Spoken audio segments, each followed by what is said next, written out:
A clean-cut Air Force vet dies in his sleep, or so it seems. There was no ligature marks, there was no bullet wound, there was no trauma observed at all. Has this guy had a heart attack? Did he drink too much? But as investigators scratch the surface, a more nefarious scenario emerges. I have to tell you something.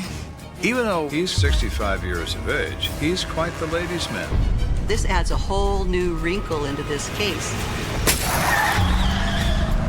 To crack this mystery, Kenda and his team must nail down a crucial detail. We had no idea what occurred during that hour and a half.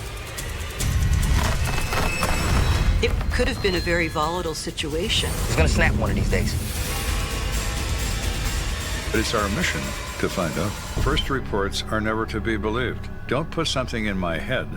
Just tell me where. I will go there and I will determine what we've got. There's one thing that never changes: murder. Girl,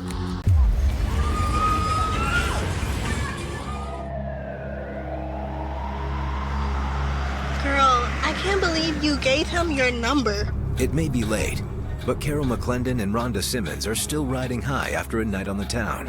Girl, he was cute. Carol's gonna drop Rhonda off at her townhouse. Wait, what's going on at your mom's house? Carol points out to Rhonda, but there's an ambulance parked there. Can you imagine what they'd be thinking? Is my family in danger? Are they hurt? They have no idea what's going on, but they know that it's something very serious. Oh my God.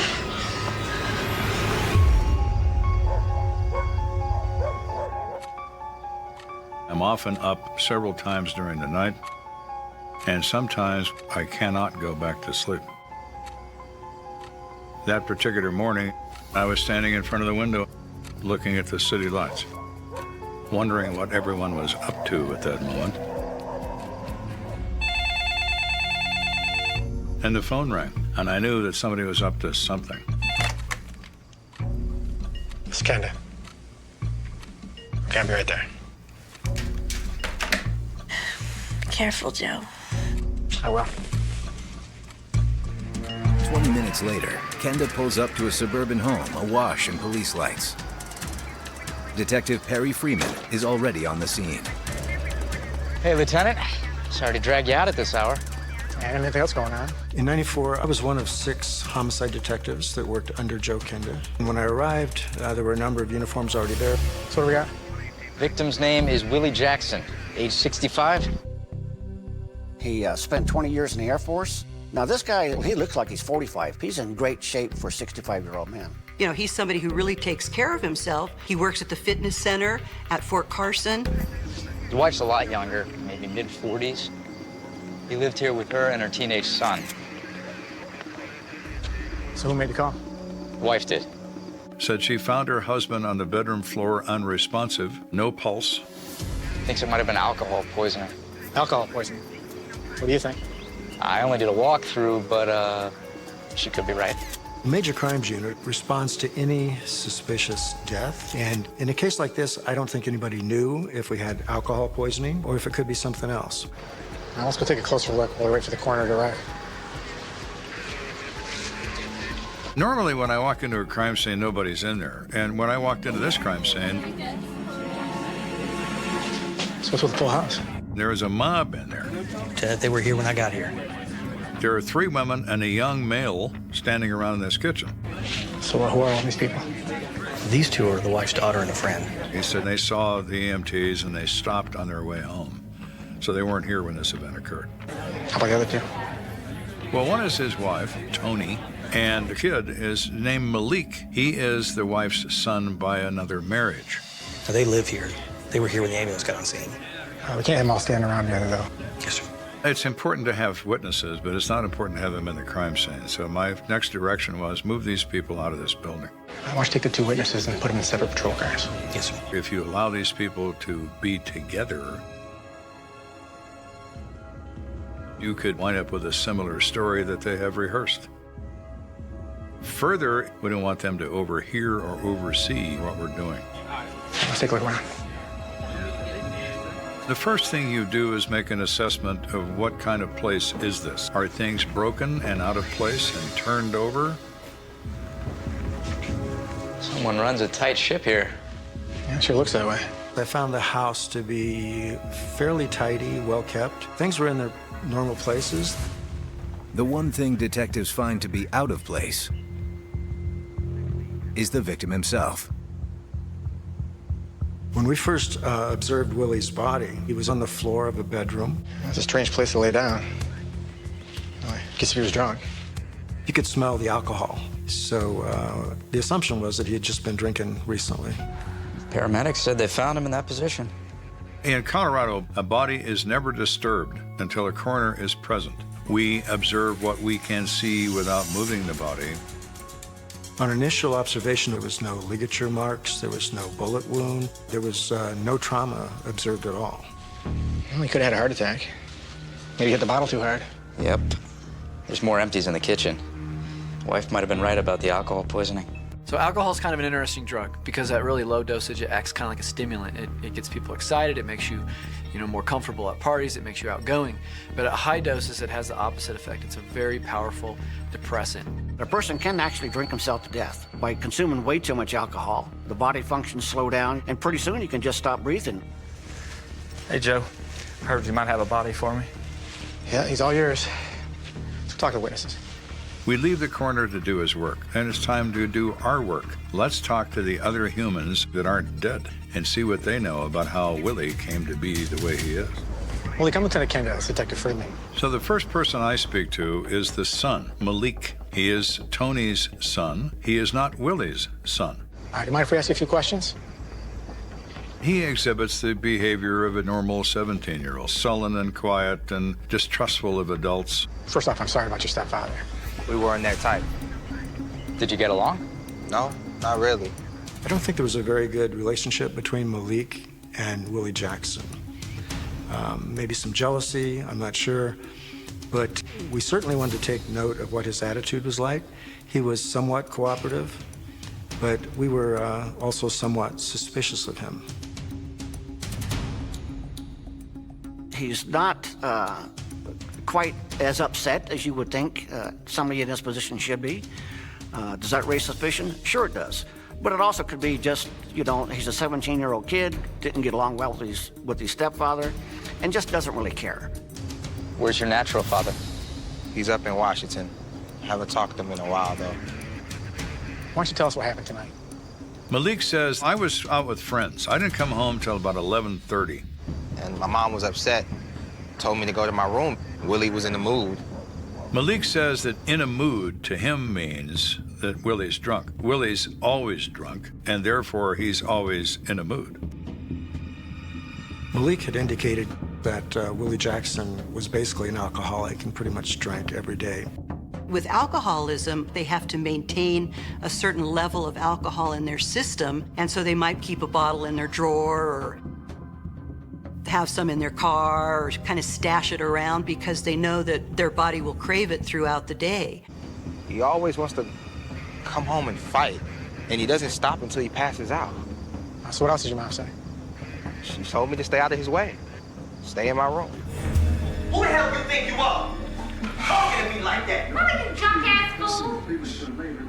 Malik advised that he could hear his mother and Willie upstairs arguing. So he turned up his television so he didn't have to hear the disturbance. According to Malik, he was up for the next few hours, and eventually, hunger struck. He said, my mother called to me from the master bedroom. Yeah. Malik! Malik! What? Get in here! So Malik walked into the bedroom and saw his mother kneeling on the floor next to Willie. She was checking for a pulse, but there was nothing. She called 911, but it was too late. He was already dead. Excuse me, Lieutenant. Sorry to interrupt. They need you inside. Okay. Thank you, Mike.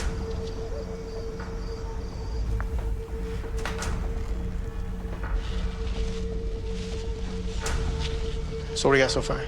I'll show you. So it's totally possible that he died of natural causes or alcohol poisoning. But take a look at this. So he rolls the victim over onto his stomach. Now we have a mystery on our hands.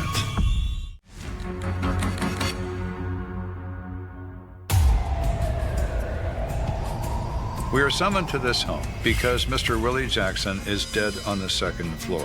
When the wife called 911, she said alcohol poisoning. Our coroner reports he has a puncture wound that we cannot explain. It's small, but it could go pretty deep. It's in a really bad spot. There are important vessels that run through the thigh, one of which is the femoral artery, the main artery that supplies blood to the lower extremity. If it was deep enough, could have hit an artery, could have bled to death. It's too soon to say. Have to wait on the autopsy. Right. Well, thank you. Yes, sir. Kind of a strange place for a stabbing. Yeah, just one wound. Someone with a knife. It's a very personal way to kill somebody. When that occurs and rage is a factor, there are multiple wounds. Willie has no other wounds. None. That's very, very odd. The wound did not look like it was like a really bad stab wound. You know, you generally think of somebody getting stabbed in the chest or slitting the throat or stomach or something like that. You know, you don't think of somebody who wants to kill somebody stabbing them or slicing them in the back of the thigh. So that also is really unusual because it's like that would make it seem like more of an accident than an intentional stabbing. We're all thinking that's a very unusual place to be stabbed. And we thought possibly he had cut himself on something outside, or maybe he had been injured before he even came home from work. He could have fallen on something. It's odd. Even if the wound didn't hit the artery, it seems like it still would have bled plenty. So if we're concerned about blood loss being the significant factor here, where is it? There's no blood on the bed or the walls. This place is clean. And he pulls the sheets back. Ooh, now that's significant. We found that there was a large soaking of blood into the mattress of the bed next to the body. That's a lot of blood. The bloodstain has been concealed by clean sheets. Why would somebody do that? Hey, Lieutenant, can I talk to you? Of course. I don't know if it was connected or not, but I've answered 2 calls here today. The last one was about several hours ago. He said somebody called 911 and we responded here on a welfare check. Well, I think if police are called to the same location for domestic violence several times over a course of time, that, you know, they might be concerned that something's going on that they really don't know. But there hadn't been, this wasn't a situation where Tony and Willie had been involved in police, you know, coming to check on them often. So police really didn't have any background information that there was trouble here. They were just doing what someone had asked them to do. So a welfare check is generally somebody else who sees or hears something going on somewhere and is concerned and calls police and says, hey, you know, this might be happening or I hear this going on. Can you please check the welfare of these people? Miss Jackson answered the door, said nothing going on, and she didn't need the police, so we left. And then a couple hours later, she calls back, and now we're here. Who made the first 911 call? I don't know. I'll have to call dispatch to find out. So where's the wife now? She's over here. I'm gonna talk to her. Thanks. Up to this point in the investigation, Tony hasn't been talked to yet. Now it's time to find out what was going on in this household tonight. Who concealed blood in my crime scene? Tony, I'm Lieutenant Kenda. Very sorry about your husband. Do you mind if I ask you a few questions? No, that's fine. When I meet Tony, she's upset, somewhat soft-spoken. How long have you known Willie? We've been married for about 2 years now. She said, I met him at the Garcia Gym on Fort Carson, where he's employed as a trainer.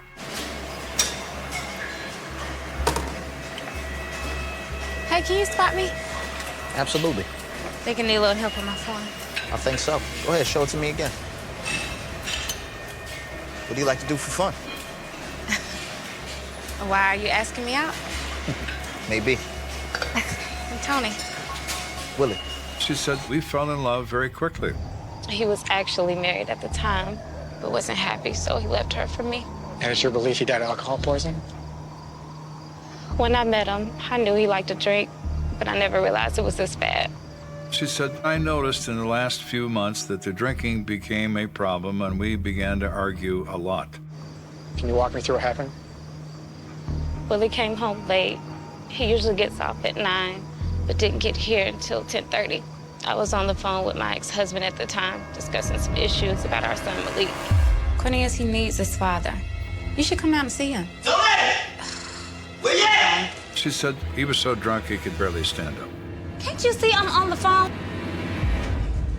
Oh my God, is that blood? What the hell did you do now? None of your damn business. Who the hell are you talking Will to? you lower your voice? It's just Malik's dad. Oh, give me that. Willie! He gets so jealous over the smallest things. I was so mad. I yelled at him to go to bed and sleep it off. And finally, he slunk off. Tony believes her ex-husband, Cornelius, must have been worried when the line went dead. Apparently, he called 911 to have police check on her. But she sent the officers away because at the time they arrived, there was no problem, she said. What happened next? Well, Malik had come home, and I sent him to his room in case Willie woke up. I didn't want any more tension between those two.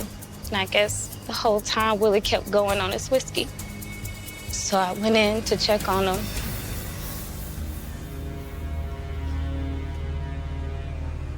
Oh my God, Willie, are you okay? So much blood. Did you drink all this? She said he mumbled something. She couldn't understand what it was.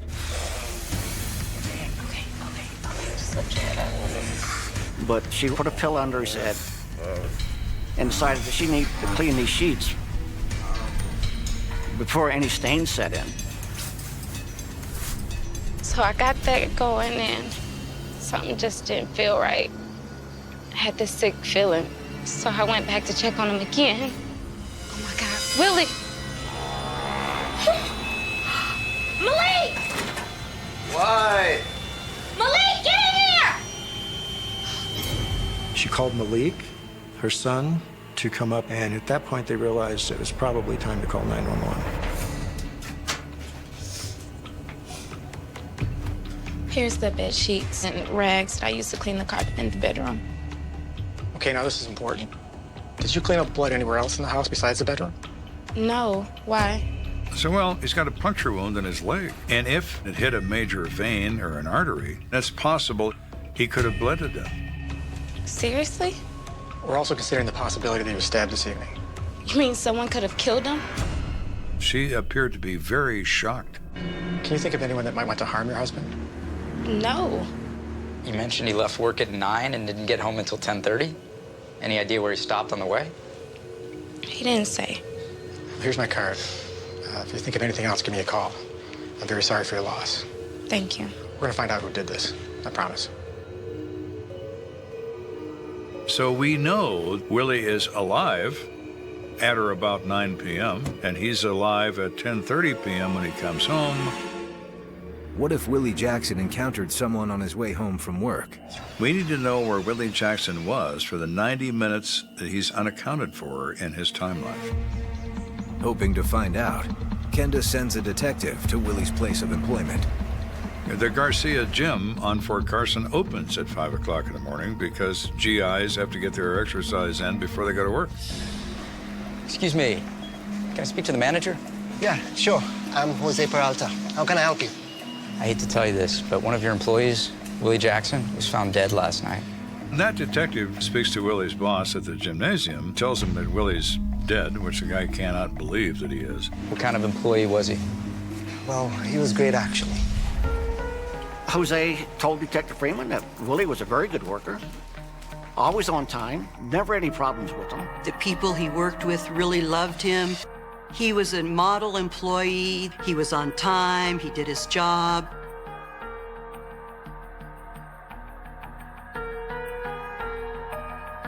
And even though his boss may have suspected that he maybe drank a little bit during the day, because he was basically well-liked in his professional situation, nobody really ever raised the issue with him. He never complained once if I needed something. Do you know what time he left work last night? He refereed a volleyball game, so 9, give or take. I can ask some of the other guys that work that game and get back to you with the exact time if you'd like. I want to help. Yeah, that would be helpful. Listen, you know if Willie had a problem with alcohol? And Jose indicated that, well, I could smell alcohol on him, but he was such a good worker that never interfered with his work, so I didn't go there. We're still trying to figure out what our storyline is here between all these different players. And then... Come in. Lieutenant, there's Miss Jackson here to see you. Says she has something important to tell you. Okay, send her in. Right this way, ma'am. I have to tell you something. All right, have a seat. I was thinking, and there's something you should know. Oh? And what do you need to tell me? Willie was cheating on me. Why didn't you tell us this earlier? I'm sorry, my mind's all over the place.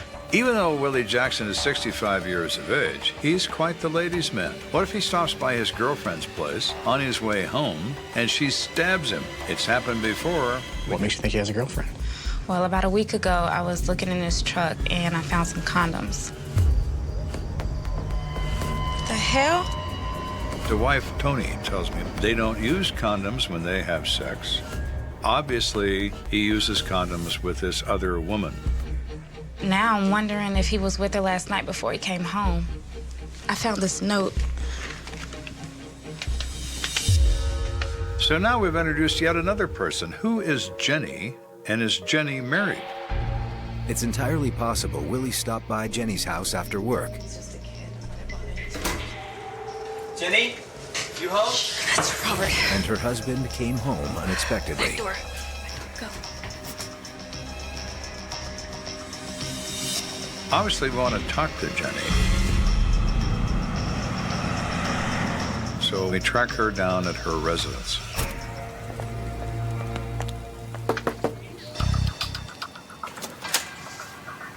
Lieutenant Kenda, this is Detective Freeman from CSPD. We're looking for Jenny Harris. That's me. Much like his current wife, Tony, she is young and she is very attractive. What's this all about? We're investigating the death of Willie Jackson. She admits that, yeah, I know Willie. He's in a large circle of friends that I have. None of us can believe what happened. It's really horrible. We'd like to ask you a few questions. Okay, it'll have to be quick. My husband's coming home soon. It shouldn't take long. Come on in. We say we're there because we have information that leads us to believe that she had a relationship with Willie Jackson. Relationship? No. I told you we were just friends. We were told that you were having an affair. Is that true? I'd really rather not discuss that right now. Jenny, you can be straight with us. Your husband doesn't need to know. We want her to understand clearly that we're not going to reveal her involvement, or sexual or otherwise, with this individual to anyone she may be associated with. We just need to make sure that you and your husband weren't involved in his death. What? Fine. Willie and I were seeing each other. It was nothing serious, just casual. She finally admits to being involved with him. You know, he's a handsome guy. Wasn't really love between us. But I haven't even seen him since last week. Is your husband aware of the relationship? No. Are you sure? Believe me, if he knew, I would know about it. Although Jenny seems truthful, detectives can't just take her word for it.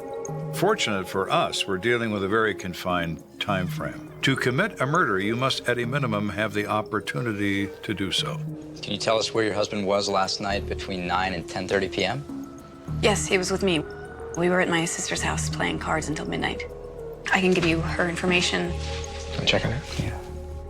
We called Jenny's sister to verify that they had no opportunity to be involved in the death of Willie Jackson on the prior evening. Checks out. All right, well, thank you for your time. Wait, you're not going to talk to my husband about this, are you? We're not concerned about that. We'll let ourselves out. I know more secrets and have forgotten more secrets than most people will ever know. My only concern is who caused Willie Jackson to be no longer alive. With their lead up in smoke, Kenda and Freeman are back to the most basic of questions. Was Willie Jackson even murdered? Hey, Doc. Hey, Lieutenant. You finished with the Willie Jackson autopsy yet? As a matter of fact, I just got the toxicology report back. The coroner said he did have a very high blood alcohol content, but that's meaningless and very common in an alcoholic. The leg wound is the culprit. And it's not an accidental injury where he ran into something sharp.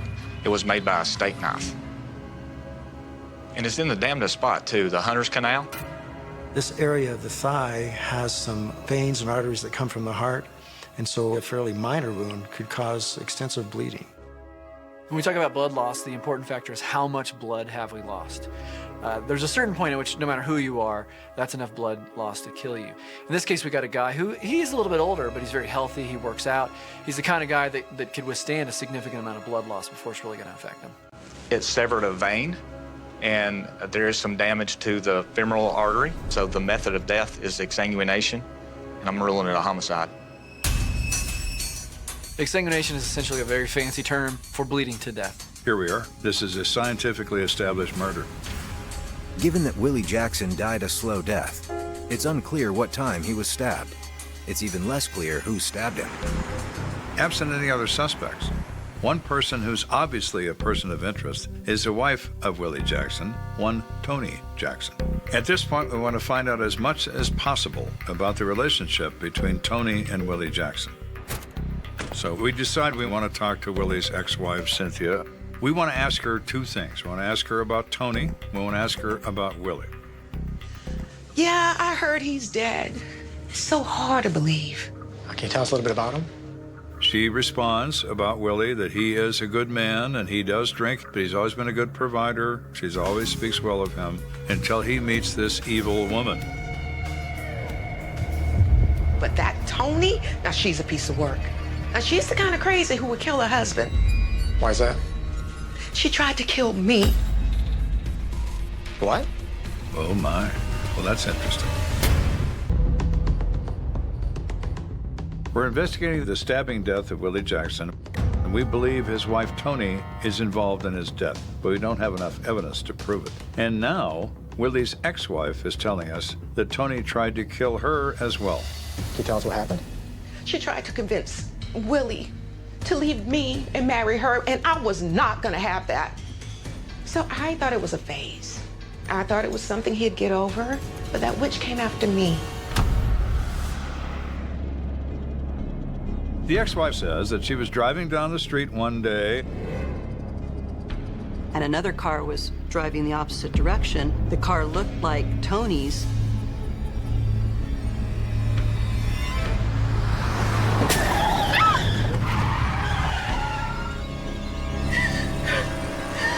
Did you get a good look at the person driving? No, but I knew it was her. And at that point, she told Willie, I'm giving you a divorce. Toni is crazy. I don't want anything to do with her. Did you report the incident? What proof did I have? So she told police that it's not out of the realm of possibility that maybe Toni went a little crazy and went after Willie. now she has nothing good to say about Toni. Toni is somewhere of a mix between Attila the Hun and the Antichrist, which is what you would expect the wife of 41 years to say about the new bride. And that's why you think that she might have killed Willie? Yeah. She's crazy. All right, well, thank you for your time. I'm sorry about your ex-husband. So you have to kind of disregard what she says about Toni, because she absolutely despises Toni. She broke up her marriage. But if Toni really did throw that rock, who knows what else she could be capable of? Toni certainly fits the bill. I mean, if he's a womanizing drunk who picks fights with her kids, that's a motive to kill somebody. True, but that wouldn't hold up in court without evidence. Plus, we're unaware of Willie's whereabouts for 90 minutes. We know that Willie Jackson was stabbed after 9 o'clock, after he left work. He wasn't hurt at work. There's a lot of possibilities of what might have happened. Between when he got off work and when he arrived home, he could have had an altercation with someone. Or he could have gotten stabbed after he arrived home, and that also works. Take this. Hello? As this investigation is progressing, Detective Freeman got a phone call. Hey, this is Jose Peralta from Garcia Fitness Center. We met the morning after Willie died. Yes, of course. The boss informs us that he spoke to a co-worker of Willie's who was working the night of Willie's death. Remember how I told you Willie refereed a volleyball game that night? Well, I thought it was over around 9, but turns out it was a close game. It went really long. Yeah? My guy said Willie didn't leave the gym until 10:05. Really? Okay, hey, thanks very much. So? So it turns out Willie left work at 10, which means he went straight home. So there is no other Mr. X or Miss X involved that's in the house. And who's in that house? Well, Tony and Malik certainly are. But was it Willie's wife or stepson who had it out for him? For insight, Kenda and Freeman turned to a family friend. Willie has a friend that he spent a lot of time with, is in the service with. Thanks for coming in on such short notice. I'm just really shook up about Willie. He tells us that Willie has his issues. He likes to drink. He likes the ladies. He certainly wasn't the greatest husband in the world, but he was a really good friend to me. Did you know about the new marriage? Oh yeah, me and my wife spent New Year's Eve with him and Tony last year. Despite the age difference, they really did seem like a good couple. Has Willie mentioned to you about any issues at home? He came to me seeking advice about his stepson. Raising a teenage boy at age 17 is not a simple process when you're not his father. And so Willie asked his friend for advice. Kid is out of control. He doesn't want to go to work. He doesn't want to go to school. He brings his friends over all the hours of the day and night. And anytime we ask him to do anything, he just won't listen. I think it's just a phase. At that age, teenagers are going through all kinds of hormonal issues. He was probably just coming into manhood, just trying to find himself. His friend explained to Willie that that's normal for a teenage boy that's been uprooted from his father, so he's going to be an angry young man. When I say angry, I'm not exaggerating. I can see it in his eyes. He's gonna snap one of these days.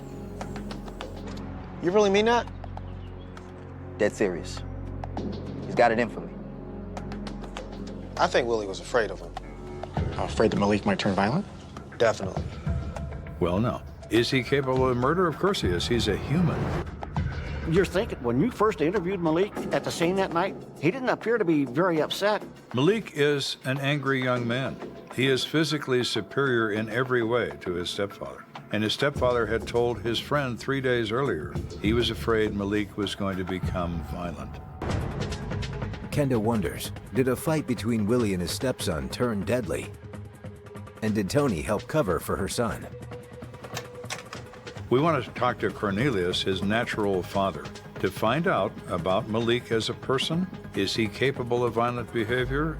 Hi, this is Lieutenant Kenda with the Colorado Springs Police Department. I'd like to ask you a few questions regarding the death of Willie Jackson. Is now a good time?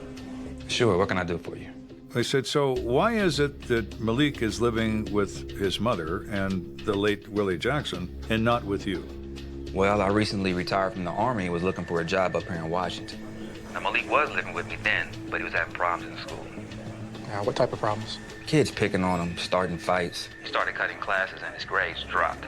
Thought the change of pace might do him some good. Give him a fresh start. He said so. I discussed it with my ex-wife, and she agreed she and her new husband, Willie, would deal with Malik. And when did he move here to the Springs?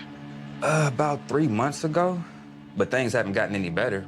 The night Willie died, Tony actually called me, asking me what she should do about Malik. Cornelius indicated that at that time, while he was on the phone with Tony, he heard Willie come home. He was screaming at her. I heard her yell in the background for me to call 911. And then the line went dead. And he called to have the police check on what's going on in that house. So we now know that Cornelius, in fact, was the person who made that first phone call. I was really worried about Tony and my son. I mean, they had me freaking out. Let me ask you this.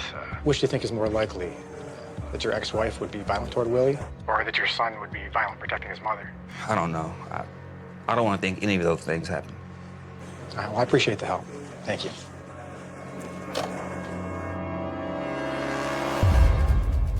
With Tony and Malik equally good suspects, Kenda hatches a plan to tip the scales.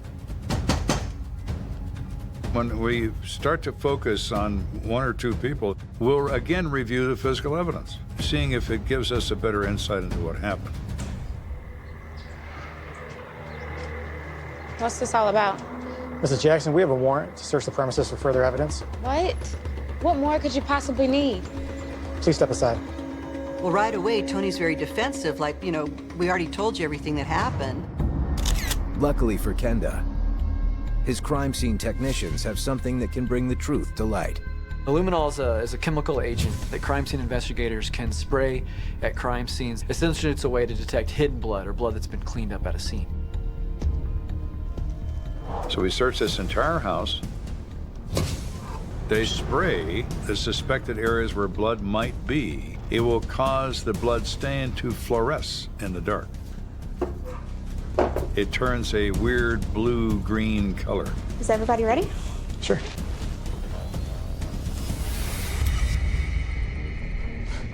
Wow.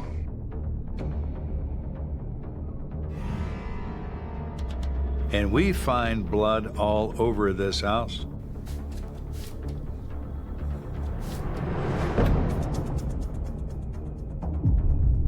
When humans die from bleeding to death, their blood can tell you the story of the death. All of it speaks to, look at this. This is why Willie Jackson is dead.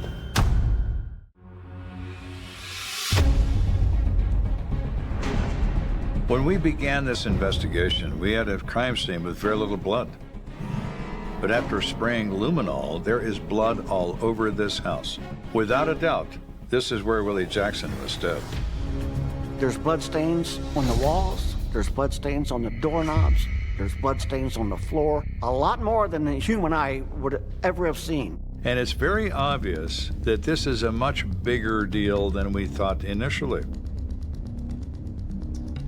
Looks like he was stabbed in the kitchen, near the phone. And they made a huge effort to cover up the evidence. Must have taken them hours. Investigators begin removing carpet and tiles to place into evidence. You guys are wrecking my house. Well, that's not our intention. We're just doing our jobs. So she is coming unstuck. Now she's very, very worried and has a very, very guilty appearance. What, you think me and my son did this? I find it awfully strange that you said the only place you cleaned up blood was in this bedroom. And now we're finding it all over the house.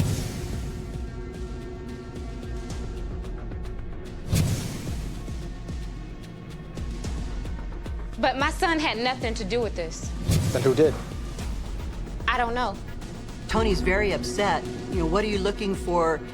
Are you insinuating that I had something to do with this, that Malik maybe had something to do with this? And then she tells police he had nothing to do with it. Well, you might start thinking, okay, well, are you just trying to tell us something? Is this the truth coming out now? We're looking at her, and she's unable to maintain eye contact. Her body language is a flight body language. She's a nervous wreck. You sure you don't want to change your statement? Anything you want to add? I already told you the truth. I mean, it's pretty obvious to me, based on my own experience, that Tony's up to her neck in the death of her husband. But Kenda still needs Tony to admit that. And he knows just how to coerce her into doing so. Okay. Are you willing to take a polygraph to prove it? Yeah, I guess so. Fine. Come on down. Okay, just have a seat for me right here. She comes to the station, you know, all dressed and ready to go and seems very confident. Have you ever done one of these before? No. It's okay. It's real simple. But her personality starts to change. She starts getting a little bit fidgety. To me, a polygraph in and by itself is not a scientific instrument. It's why they're not admissible in court. What is useful is if the person believes that that machine is going to say whether they're telling the truth or not and cause them to make a statement, then that is what is useful. That's why I always would offer polygraphs to people, not because I believed in what the machine said. I want to know what you say. I want to know if you think this machine is going to tell us what we already believe, and you're going to tell me I'm right. Is that too tight? You know, when you sit down in that chair and the polygraph test is about to start, that's when you maybe realize, wait a minute, maybe I'm not able to kind of lie my way through this. Miss Jackson, are you okay? Stop. I'm not gonna do this. Just sit tight. So the polygraphist went out and told Kenda, hey, she's not taking the test. I stabbed him. I stabbed Willie. I was trying to defend myself. It's okay. Just tell us what happened. He came home from work that night already drunk. So drunk. I think he always has a few on his way home. All right, you should come see him. Who you on the phone with? Hold on. Willie, lower your voice. It's just Malik's dad. Who the hell you think you are? Talking to me like that. Willie, you drunk-ass fool. Can't you see him on the phone? They get into a pretty good argument. They're in a shoving match now. Hello? Man, come get your wife and kids. I don't want them here no more. I'm gonna call the cops if you don't stop. Cornelius, call the cops! And he then rips the phone out of the wall, and he's pretty upset. What the hell is wrong with you? He took off after that. I think he was scared that the police might actually show up, and of course they did. But by then, things had settled down, and Malik was still downstairs, so I thought things were okay. Do you know where Willie went during that time period? I have no idea. Tony explains that after the police left, Willie eventually came out of hiding. What? Are you trying to get me arrested? Willie, I'm sick of this. It's the same thing every night. Why don't you just leave then? Yeah, okay, maybe I will. Standing over her, he is choking her. And she grabbed a steak knife. He lets go of her, and as he walks away, she just poked him in the back of the leg. That blade finds the only place in his back of his left thigh that would kill him. It is magic. Or in the case of Willie Jackson, the worst possible luck. He went to bed. I thought he'd sleep off the booze, so I started cleaning up before Malik came upstairs. I was so upset I didn't even know he was dying. She never thought in her wildest dreams that, stabbing someone in the leg like that could cause their death. In my opinion, I do not believe Tony had any intent to kill him. She wanted to hurt him, and that's not the same thing. After reviewing the case, the DA concludes that Tony Jackson was acting in self-defense and declines to press murder charges. She legitimately seemed to be telling the truth about being fearful for her life. He's choking her. He's highly intoxicated. Grabbing the knife was just kind of an instinctive thing. But I think she actually thought things could escalate to the point that she could possibly die that evening. In my view, her crime was cleaning up blood, as she was ultimately charged with. As a result of that, she was sentenced to... The phone rang in the dead of night, a sound that sliced through the stillness of the office like a knife. Detective Steve Randolph didn't move at first, staring at the ring of the phone, his eyes heavy with fatigue. He'd been chasing this case for 10 years now, and the weight of it had taken its toll. Missing persons reports, tips, dead ends, it all bled into one endless blur of hope lost. The phone rang again, more insistent this time, louder, almost demanding attention. It was a sound Randolph had become intimately familiar with over the years, one that held promises, fears, and unanswered questions. A lifeline, or another fruitless call. He finally picked up. Randolph, his voice hoarse, groggy from the years of sleepless nights. "Detective," a voice on the other end said, strained but urgent. "I know where she is." Randolph sat up straighter, his pulse quickening at the sound of the familiar voice. It was someone who'd reached out before, someone whose anonymity had become as notorious as the case itself.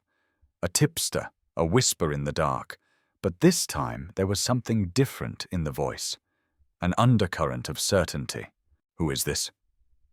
Randolph asked, feeling the first twinge of hope after years of dead silence. "I can show you where she is. You need to come now. It's the old mill, Randolph. The truth is in there." The line went dead. Randolph's heart hammered in his chest. The old mill? That place, that rotting carcass of Oakwood's industrial past? It had been abandoned for years. No one ever thought to look there. Not seriously. No one had in the decade-long search for Carol Myers. No one had thought it could be that close. The mill had always been a passing thought, the kind of place that slipped through the cracks, a place that seemed so improbable, so forsaken, it never crossed anyone's mind to check. Until now. He jumped into his car, the headlights cutting through the fog of the night, his mind racing. What if this was it? What if, after all these years of false starts, the truth was finally in reach? The old mill loomed ahead, a shadow against the night sky. its broken windows like empty eyes staring back at him. Oakwood had always been quiet, peaceful even, except for the years Carol Myers had been gone. She had disappeared one night in 1995 without a trace, leaving behind a family that had no answers and a town that had been left to wonder. Carol was just gone. No ransom note, no sign of struggle, no clues, nothing but a hole in the world. 10 years. A decade of relentless pursuit, sleepless nights, and dashed hopes. But now, something had shifted. The case had gone cold, very cold, and as the years dragged on, Randolph had almost given up. But this call, this mysterious voice, was telling him to come to the mill. Was this the break he had been waiting for, or was it another wild goose chase? He arrived at the mill just as the last tendrils of fog clung to the earth, the moonlight cutting through the trees, casting strange shadows across the ground. The mill, once a thriving part of Oakwood's industrial past, now stood in ruins. It was a crumbling relic, its bones picked clean by time, a forgotten relic of an era long gone. The sound of his boots on the gravel was the only thing that broke the eerie silence. As Randolph approached the rotting wooden doors, his breath caught in his throat. This place. It smelled of decay. It felt like the kind of place where secrets were buried. The kind of place that no one ever thought to look. He stepped inside, the air thick with the musty scent of old machinery and forgotten things. The beams creaked above him, groaning as if the building itself were alive.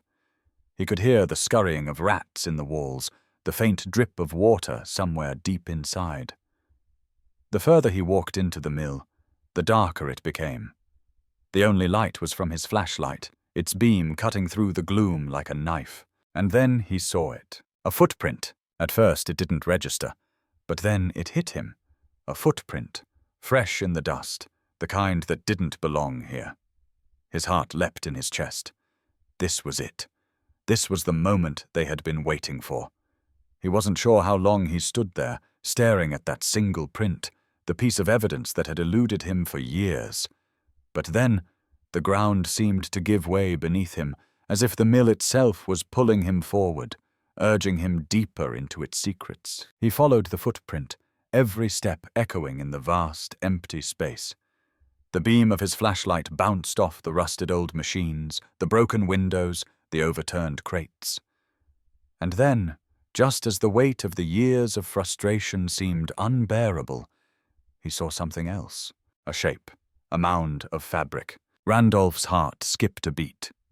He approached cautiously, every instinct on high alert. He lifted the tarp, and there it was, Carol Myers, her body covered in dust, hidden beneath layers of forgotten things. She was lifeless, her once beautiful face pale and still, her eyes closed as if she were merely sleeping. But it wasn't sleep. It was death.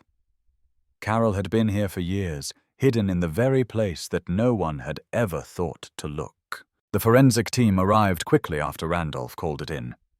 The mill was sealed off, the investigation beginning anew with an urgency that hadn't been seen in Oakwood in over a decade. The town buzzed with rumors, theories, and questions. How could this have happened? Why hadn't anyone found her sooner? What had really happened to Carol Myers? The path to the truth began to reveal itself slowly. It wasn't just about finding Carol's body. It was about uncovering the dark secrets that had been buried with her. As the investigators combed through the mill and analyzed the evidence, they uncovered something more sinister. Carol had been held there for much longer than anyone had expected. She hadn't been taken quickly, snatched up and hidden. No, this had been premeditated. Someone had known exactly where to place her. Someone had planned this. But the biggest shock came when they found the first clue buried beneath the rotting floorboards. It was a photograph, a family photo. Carol's family, smiling, happy, unaware of the horror that was about to come. But what stood out wasn't the photo itself. It was the back of the photo. Written in faint pencil were the words, I'll never let you go. The detectives exchanged grim looks. Who had written this? And why? The words were haunting, but they also opened a door to a darker truth. This wasn't just about a missing person. This was about a person who had been trapped, who had been held against their will by someone close, someone who knew her intimately. The breakthrough was as unnerving as it was unexpected, and as the investigation deepened, the town of Oakwood began to learn that the truth of Carol Myers' disappearance was far more disturbing than anyone could have imagined. The discovery of Carol Myers' body was only the beginning. When Detective Steve Randolph stared down at the lifeless figure, still hidden beneath the layers of forgotten debris, a storm of questions whipped through his mind. Carol had been missing for 10 years. 10 years without a single lead, without so much as a trace of her whereabouts. And now, here she was, hidden in the one place no one had ever thought to search, the old mill. As the forensic team worked meticulously to document the scene, Randolph couldn't shake the overwhelming sense that something larger was at play. Carol's body had been well hidden, yet it was clear she hadn't been placed there recently. Her remains showed signs of being exposed to the elements for years, her clothes tattered, her face pale and sunken. Yet despite the years, there was something eerily pristine about the way her body had been preserved. It was almost as if someone had taken care to hide her in such a way that she would never be found. The more the team uncovered, the more the puzzle pieces seemed to fit together in strange and unsettling ways. Forensics revealed that Carol had been held captive for several days before her death. The cause of death was still undetermined, but her body showed no signs of trauma, no gunshot wounds, no stabs. It was as if she had simply faded away, locked away for reasons no one could yet understand. Detective Randolph walked the mill floor again, scanning the surroundings with a new sense of urgency. The night had grown colder, the wind biting through the broken windows, yet his mind burned with an intensity he hadn't felt in years. There was a heaviness in the air, a weight that seemed to cling to the dust and debris, the remnants of a crime long buried. He moved carefully, inspecting the rafters above, the rusted machines, the corners of the room where shadows seemed to collect. He knew, somehow, that the answers lay here, right beneath his feet. A flicker of movement caught his eye. Randolph stopped, his hand reaching for his gun instinctively, though he knew the threat wasn't real. It was a figure, almost imperceptible, standing in the farthest corner of the mill. His pulse quickened. He took a few steps forward, but the figure was gone before he could blink. A flash of something, an old, worn-out book, caught his attention next. It had been buried under a pile of wood and dust, forgotten by everyone except the person who had hidden it.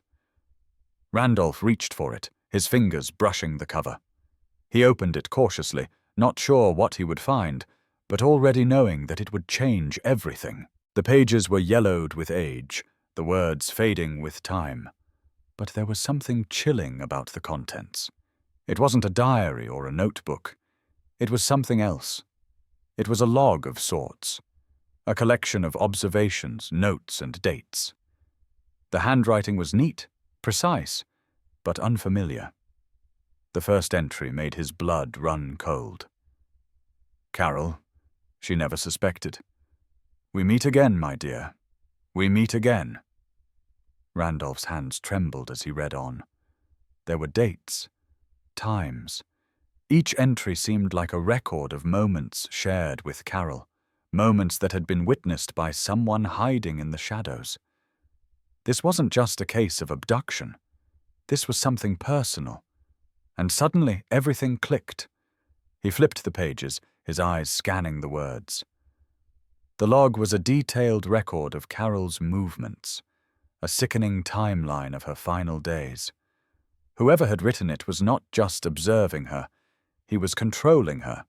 He knew where she went, who she saw, when she slept. Carol had never stood a chance. It wasn't until the final entry that Randolph felt the true weight of what he was holding. She's almost mine now. No one can take her from me. No one will know where she's gone. The words echoed in Randolph's head. The chilling finality of it, the certainty in the writer's voice, hit him with the force of a truck. The person who had done this was someone who had known Carol intimately, someone who had been watching her, waiting for the right moment to strike. But who? Randolph's mind raced. He had to share the discovery with the rest of the team. He couldn't let it go. This was the breakthrough they needed, the missing piece to finally unravel the truth. Minutes later, the forensic team and the remaining investigators had gathered in the mill. As Randolph explained his discovery, the room grew quiet. They all understood now. The pieces were starting to fall into place. But they still didn't know who had done this, or why. The investigation had taken an unexpected turn. It wasn't just about finding a missing person anymore, it was about uncovering a killer's twisted obsession. And the more they learned, the more disturbing the case became. Carol Myers had been living under the radar of the town she called home, unaware that someone was watching her every move, someone who knew her better than she knew herself. But who could it be? Who had the ability to hide in the shadows for so long, to carry out such a twisted plan without leaving a single trace behind? It wasn't until Randolph revisited the timeline that the first clue emerged. A name that had appeared in the early reports, a name that had always seemed insignificant, a name that had been buried beneath the sea of theories. Tom Myers, Carol's husband. His name had been mentioned briefly in the initial investigation, but there had been no reason to suspect him. He was the grieving husband, the man whose wife had vanished. No one had questioned his alibi, but now the log made everything feel different. Tom Myers had been acting strangely in the days before Carol's disappearance. His behavior had become erratic, and in the weeks that followed, his grief had seemed almost too calculated, too rehearsed. There had been whispers in the town. People had noticed the shift in him, the subtle changes. But no one had dared to ask the hard questions. He had been the last person to see Carol, and his alibi for that night was shaky at best. As Randolph dug deeper into Tom's past, he found unsettling patterns. Tom's behavior hadn't been just the mourning of a husband. It was something more, something darker. And as they began to trace his movements, the pieces began to fit together in a way that left Randolph breathless. Tom had been having an affair. The affair, however, wasn't with someone from outside of his marriage. It was with someone Carol knew intimately, her best friend, Mary Sutton. The two women had shared a friendship that had been rooted in years of trust and mutual support. But what neither of them knew was that their bond had become the foundation of a dangerous secret. Tom and Mary had been carrying on a secret affair for months before Carol's disappearance. It was a web of lies, woven carefully, with both of them playing their parts perfectly. No one knew, not even Carol. As Randolph pieced together the truth, the timeline of events began to take shape. Carol had been more than just a victim of a random abduction. She had been caught in a trap, manipulated by those closest to her. Her husband, her best friend, had conspired to keep her from discovering the truth. And in the end, it was the twisted obsession of one of them that had taken her life. The deeper they dug, the darker the secrets became. It wasn't just about finding Carol's body anymore. It was about uncovering the truth behind a betrayal so deep that no one in Oakwood would ever be the same again. The investigation had just scratched the surface of a mystery that had been hidden for far too long. Detective Randolph knew one thing for certain now. They were closing in on the truth. But the truth would shatter Oakwood, and no one would ever be able to look at their neighbors the same way again. Dawn rose like a thin blade over Oakwood, cutting a pale line across the rooftops and quiet porches as the headlines wrote themselves in people's kitchens. Cold case, Body at the mill, shock in a small town, a decade of silence finally shattered. Tape still fluttered at the property line, a yellow ribbon whispering in the early wind, and the mill stood there like a throat that had finally coughed up the secret it swallowed in 1995. Detective Steve Randolph had not slept. He did not intend to. He moved between whiteboards and evidence bags, the logbook open in front of him like an unblinking eye, each line a pulse, each date a drumbeat. The handwriting was tight, measured, not the impatient scratch of a frantic lover or the sloppy loops of a jealous spouse. Numbers in 24-hour time, abbreviations that felt clipped and official. Carroll. Pharmacy, 1820. Tom's Truck, South Lot, 2115. Subject returns, lights off, 2305. No flourish, no affection, just control. He read the first sentence again. Carroll, she never suspected. And the page felt colder in his hands. He had copies sent for comparison against early statements and work files. He had two goals immediately: squeeze the living and listen to the dead. The living started with Mary Sutton. She arrived at the station wrapped in a cardigan that looked like a shield, eyes ringed, fingers clenched around a canvas tote. She smelled faintly of lavender soap and stale fear. In the interview room, Randolph kept his voice even, matter-of-fact, the tone a news anchor uses when the camera goes live and the words do not allow panic. Missing since 1995. Body recovered, old mill, logbook. He let each phrase land. Mary's gaze drifted to the one-way glass, and in the reflection she could see a woman who knew this was the end of a long performance. You were close to her, he said. Best friend since school, church, PTA, holidays. You knew her roots, her habits. You knew her marriage. Mary's mouth tightened. I loved Carol, she said, and the present tense slipped reflexively into the room before she corrected it. I love her. That never changed. Randolph let the silence swell, a controlled burn. You and Tom, he said. When did it start? Her eyes closed on impact, like a swimmer bracing for a cold plunge. A few months before she disappeared, she admitted, voice scarcely a whisper. We were stupid, weak. I thought it was nothing. I thought I could stop. I did stop. Then Carol was gone and I... She could not finish. Guilt is a river. It carries truth in silt. Randolph gave her the single sheet, a photocopy of an entry from the logbook dated 2 nights before the disappearance. Mary read, Subject meets friend at diner, corner booth, 2010. Laughter minimal, shoulders tense. Eye contact sustained. She looked up, rattled. Who wrote this? That's what I'm asking you, he said. Who would watch you both, take notes like a shift report, and never intervene?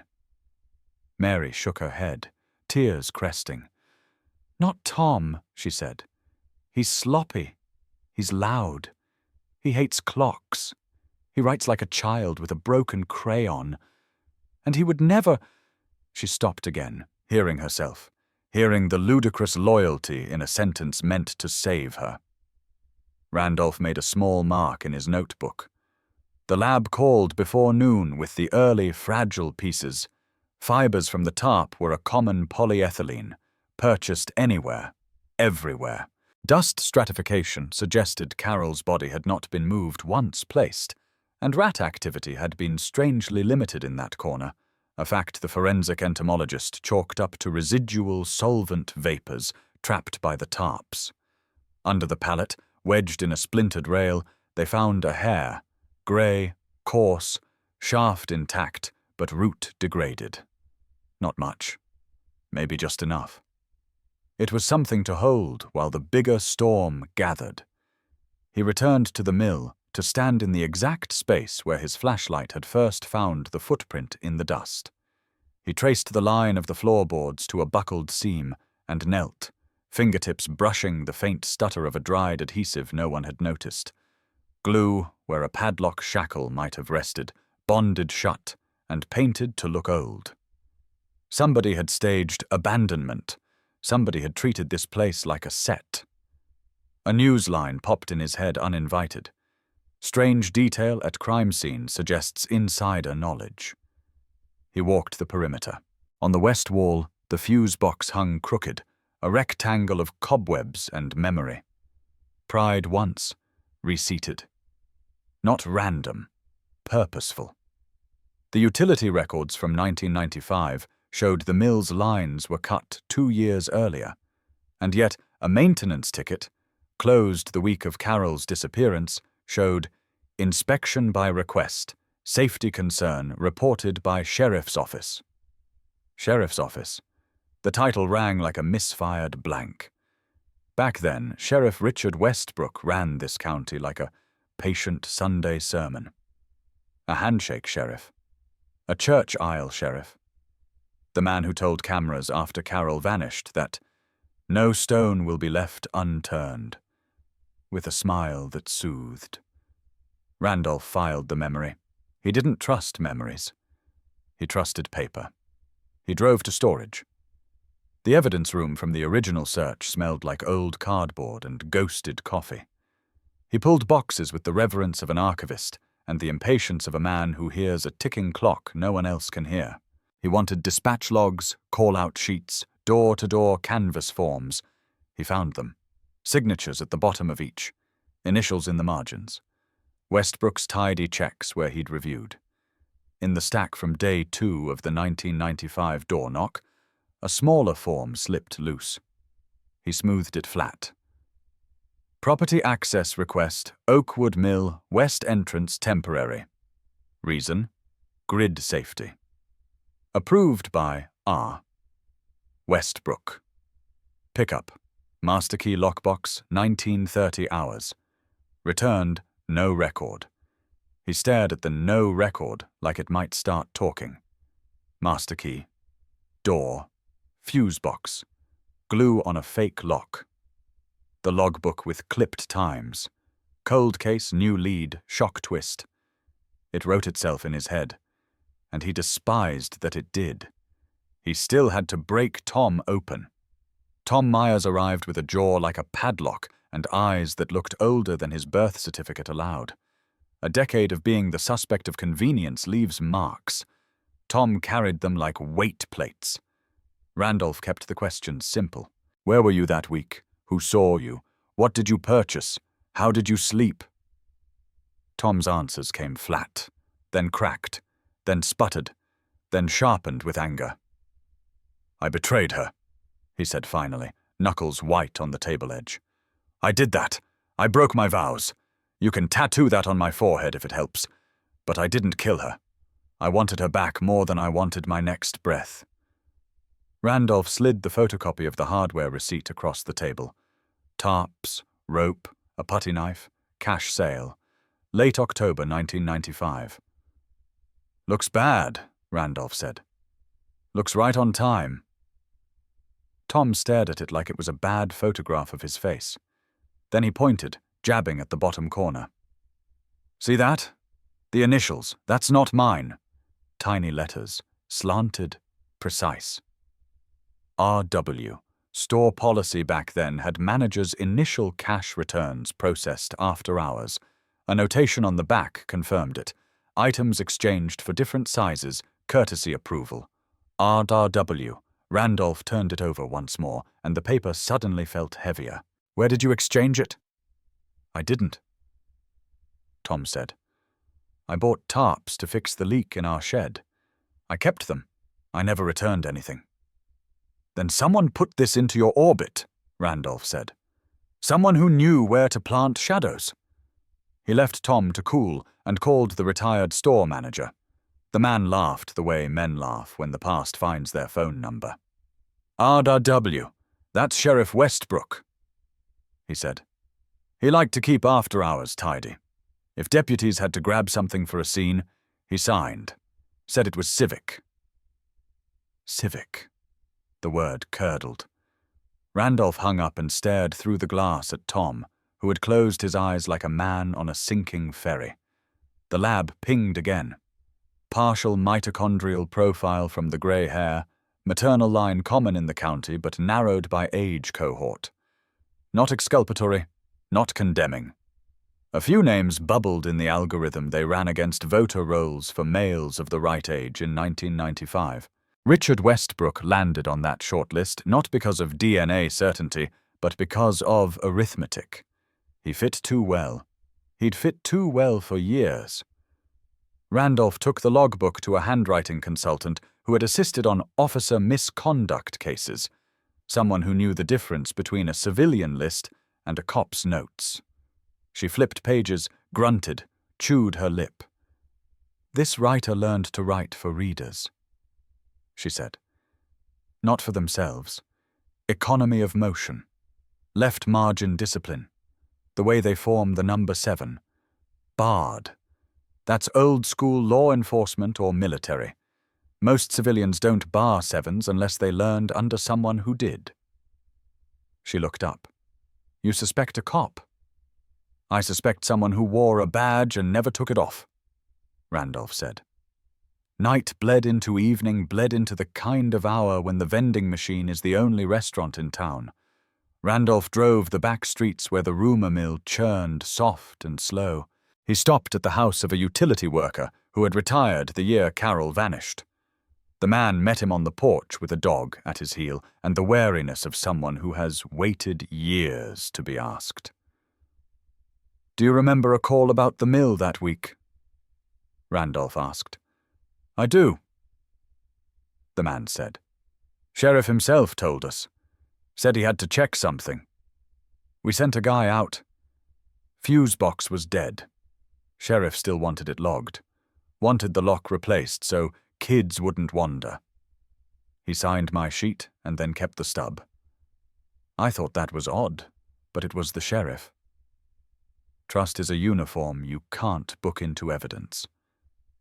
Randolph thanked him and drove not to the station but to a small, sun-bleached house on a cul-de-sac where a flag hung and a bird feeder swung, and every detail announced an old story told in the neatest voice.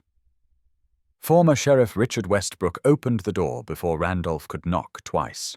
He wore a cardigan that matched his front lawn, a cultivated calm, and eyes that had the polite distance of a Sunday greeter. Detective, he said. No surprise, no frown. The type of man who answers the door as if the camera is already on. You've found her. We have, Randolph said, watching for a twitch, a blink, a crack. Nothing. The town will rest easier. Will it? Westbrook asked gently, and a small smile thinned his lips.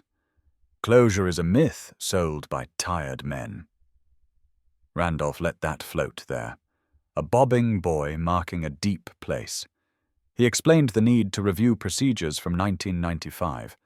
He asked about key control, site access, after-hours returns, courtesy signatures, the kind of questions that feel like rain until the flood arrives.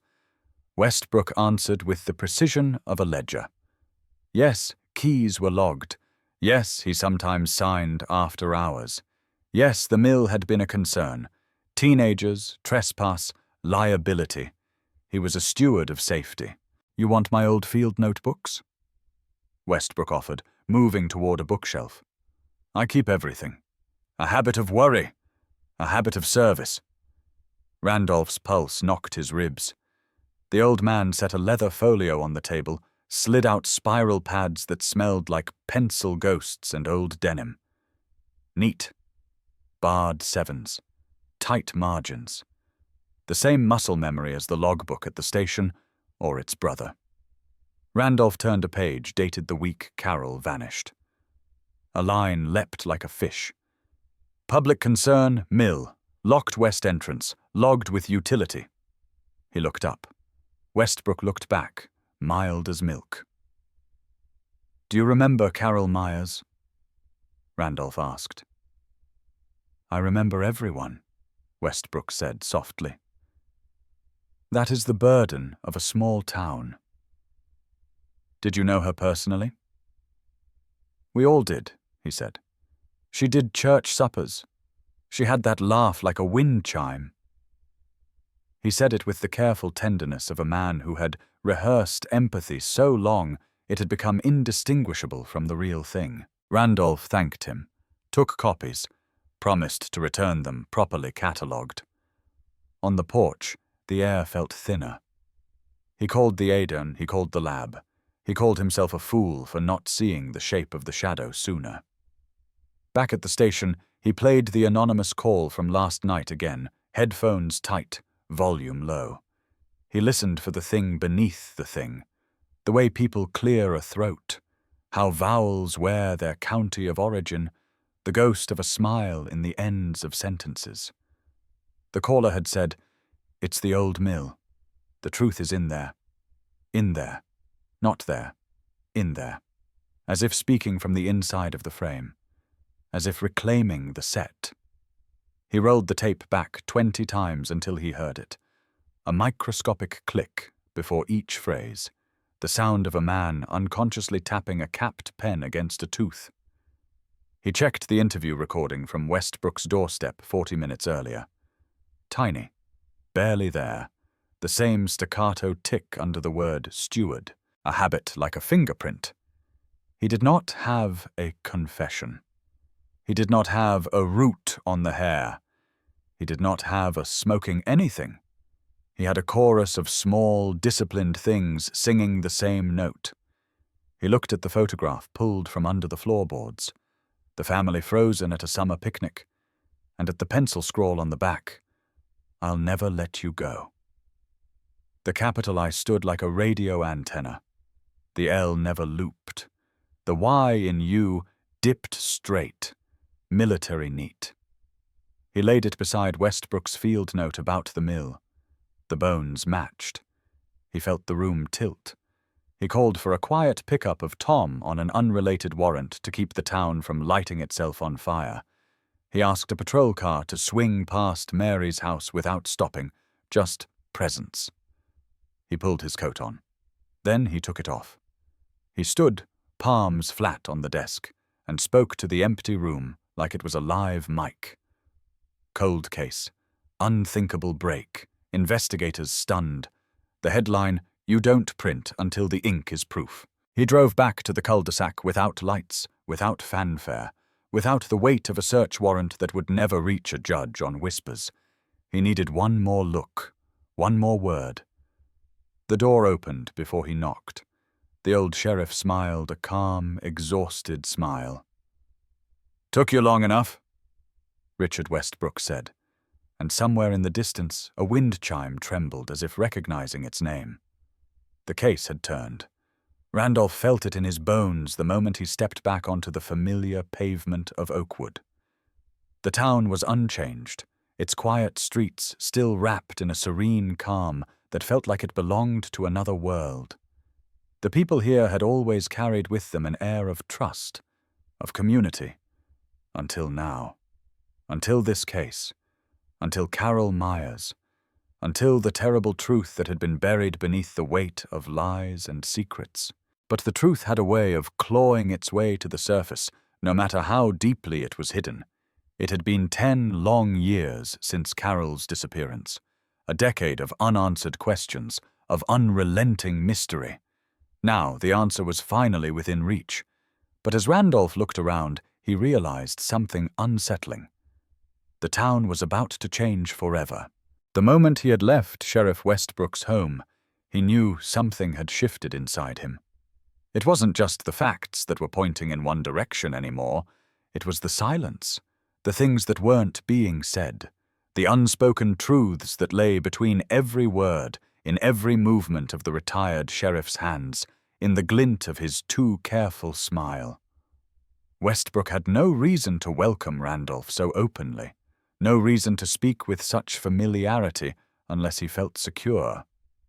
And there was only one reason a man in his position, a man so close to the pulse of the town, would feel secure in that moment.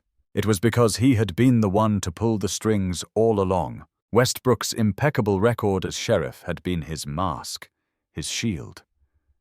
The town had trusted him because they had to. Oakwood was a small place, and small towns needed men like Westbrook. They needed order. They needed calm. They needed the type of figure who could make everything seem right, even when it was so terribly wrong. But the more Randolph thought about it, the clearer it became.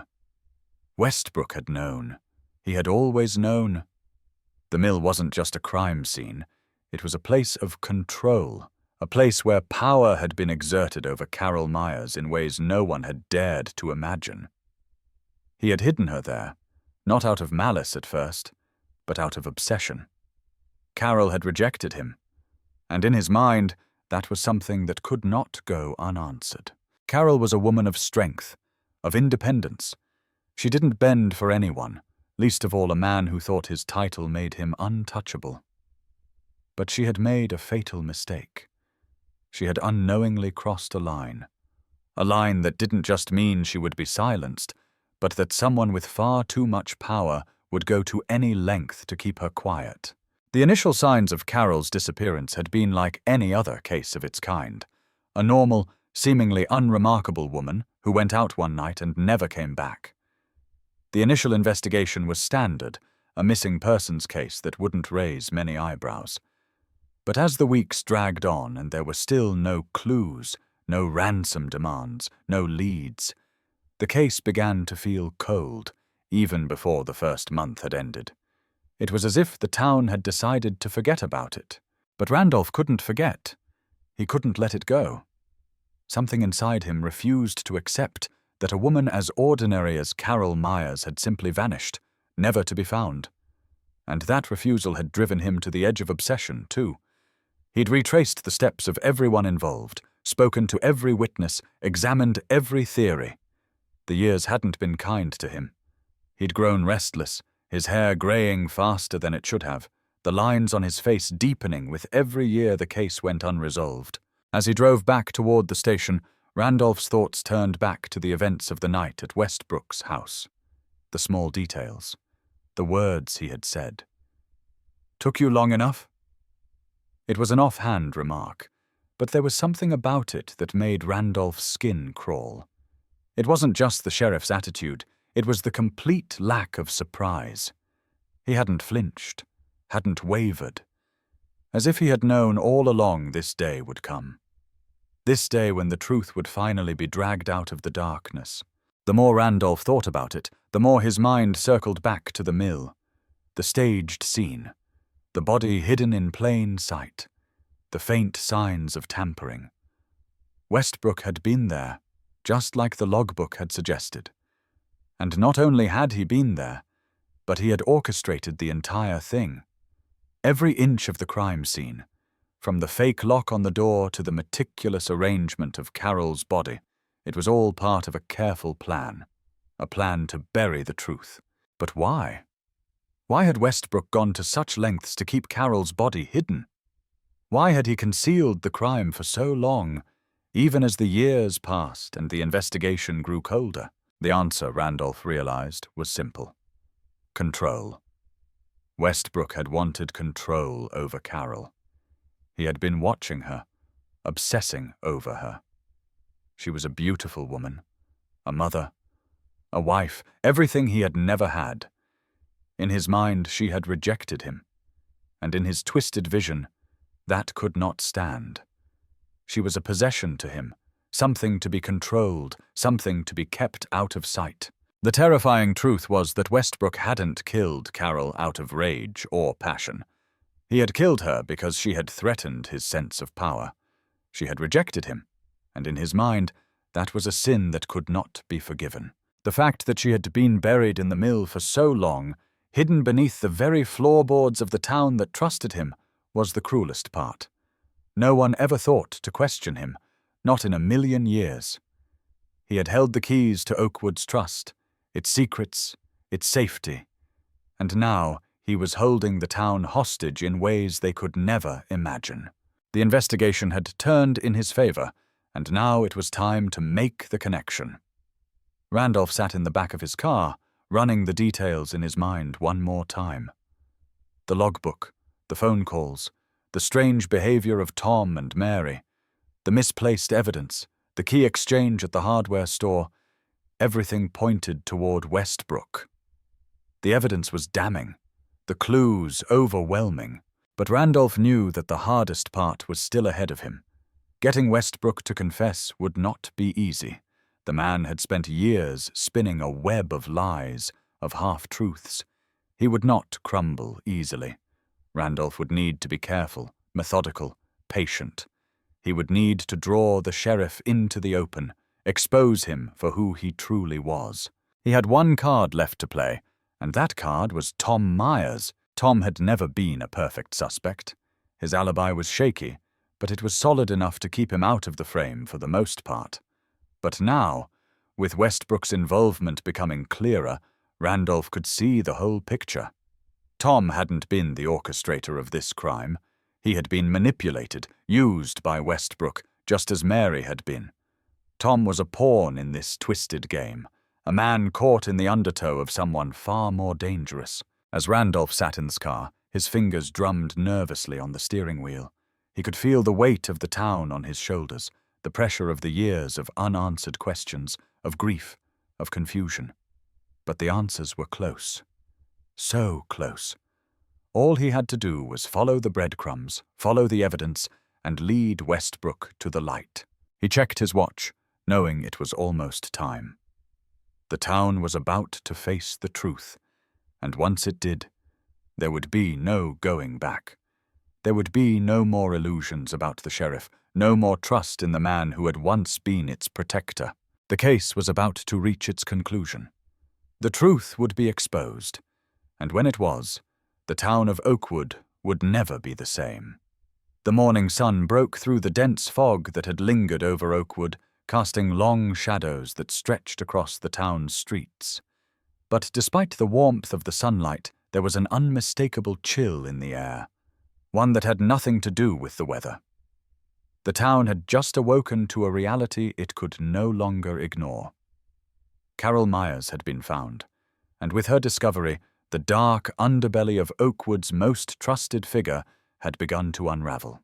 Detective Steve Randolph could feel the weight of the case bearing down on him as he drove through the now familiar streets.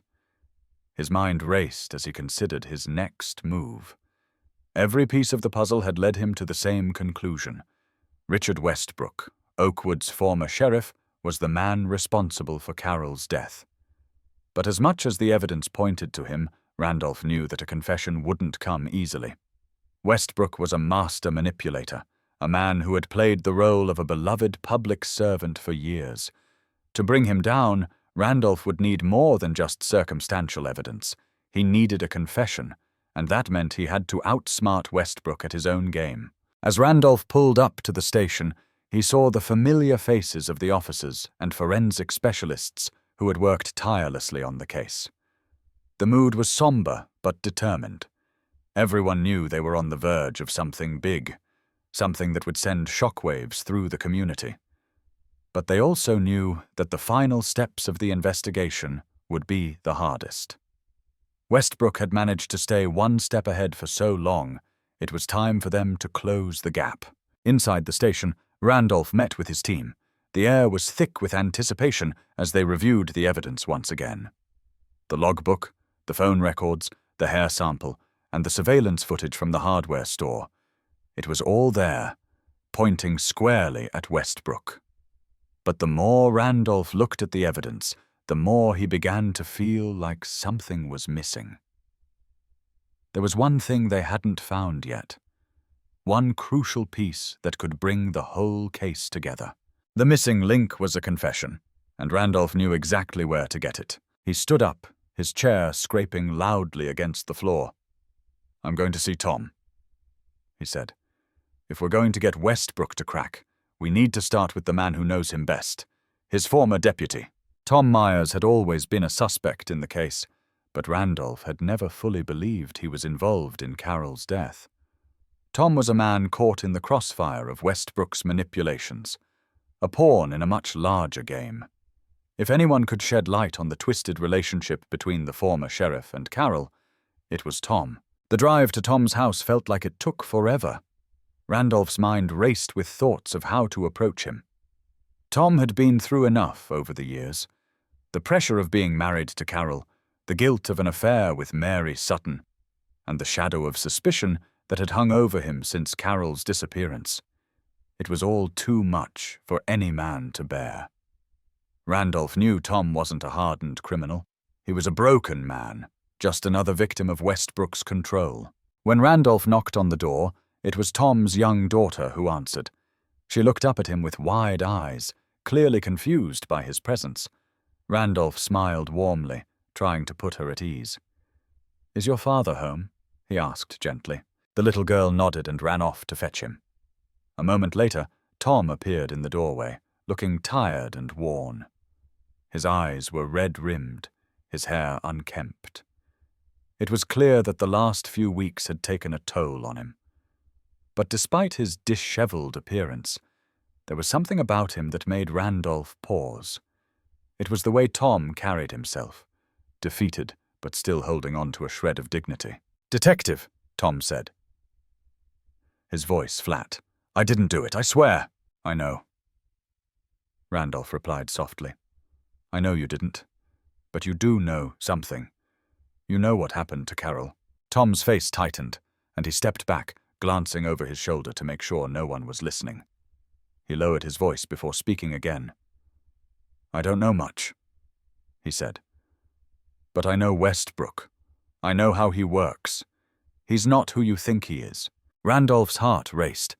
This was it, the opening he had been waiting for. He motioned for Tom to sit down, and the two of them moved into the small living room. As they sat, Tom's hands trembled slightly, and Randolph could see the weight of guilt pressing down on him.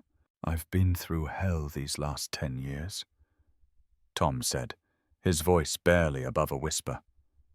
"But I never wanted Carol dead. I never wanted any of this. Then what happened?" Randolph asked, leaning forward. "What did Westbrook do to you? To her?" Tom looked down at his hands, the weight of the past hanging in the air between them. Westbrook, he'd always had his eye on Carol. I don't know when it started, but I knew something was off. He'd show up at our house uninvited. He'd ask about her, about how she was doing. But it wasn't normal. It wasn't like a friend looking out for a friend. It was like he was studying her, like he wanted something. Randolph felt a chill run down his spine. "You think he was obsessed with her?" Tom nodded slowly. He was. I saw it in his eyes. I saw it every time he looked at her. He wasn't just trying to protect her. He wanted her. And when she rejected him, when she started pulling away, he couldn't handle it. "Did you ever confront him?" Randolph asked. Tom's eyes darkened. "I tried. I told him to stay away from her, to stop showing up at our house. I even threatened to go to the sheriff's office and report him, but Westbrook didn't care. He just smiled and told me I didn't know who I was dealing with. He was untouchable, you know? The sheriff. Everyone trusted him. Everyone believed in him." Randolph's stomach twisted. He could feel the weight of Tom's words, the truth that had been buried beneath layers of power and manipulation for so long. Westbrook had used his position, his status, to control the people around him, to get what he wanted. And in the case of Carol, he had crossed a line that could never be uncrossed. "What happened the night Carol disappeared?" Randolph asked, his voice steady. Tom's eyes filled with regret, and he turned away, staring out the window. "That night, I was at the bar. I wasn't home when she left. She went to pick up groceries, and when she didn't come back, I panicked. But I didn't know where to go, who to talk to. Westbrook was the first one I called. He came over, told me everything would be fine, that he'd help me find her. But he already knew where she was. He already had her. And when I found out, when I realized what he had done..." Tom's voice cracked. Randolph leaned forward, the air thick with the truth that was finally coming to light. "Tell me, Tom, what did Westbrook do to her?" Tom's voice dropped to a whisper. He killed her. He killed her, and then he hid her in the mill. He didn't want anyone to know what he had done. He didn't want anyone to find out what he was capable of. And when I tried to stop him, when I realized how deep he was in, he threatened me. He said if I ever told anyone, if I ever spoke about what I knew, he'd destroy me. He'd destroy my family. The room seemed to close in on Randolph as the weight of Tom's words settled in. Westbrook had been the one to pull the strings, to orchestrate the entire thing. He had hidden Carol, kept her body locked away, and used his position to manipulate everyone around him. And now, after all these years, the truth was finally coming to light. "We need you to testify, Tom," Randolph said, his voice firm. "This isn't just about what happened to Carol. This is about exposing a man who used his power to ruin lives, to destroy everything he touched." Tom looked up, his eyes filled with a mixture of fear and determination. "I'll do it," he said quietly. "I'll tell you everything. But you have to promise me something, Detective." "What's that?" "You have to make sure he never gets away with it." Randolph nodded, his resolve hardening. The time for secrets was over. The time for justice had arrived, and as he left Tom's house, he knew that Oakwood would never be the same again. The town would have to confront the darkness it had allowed to fester for so long. But with Tom's testimony and the truth now within reach, they would finally have the justice they had waited for all these years. The case was no longer just about finding Carol.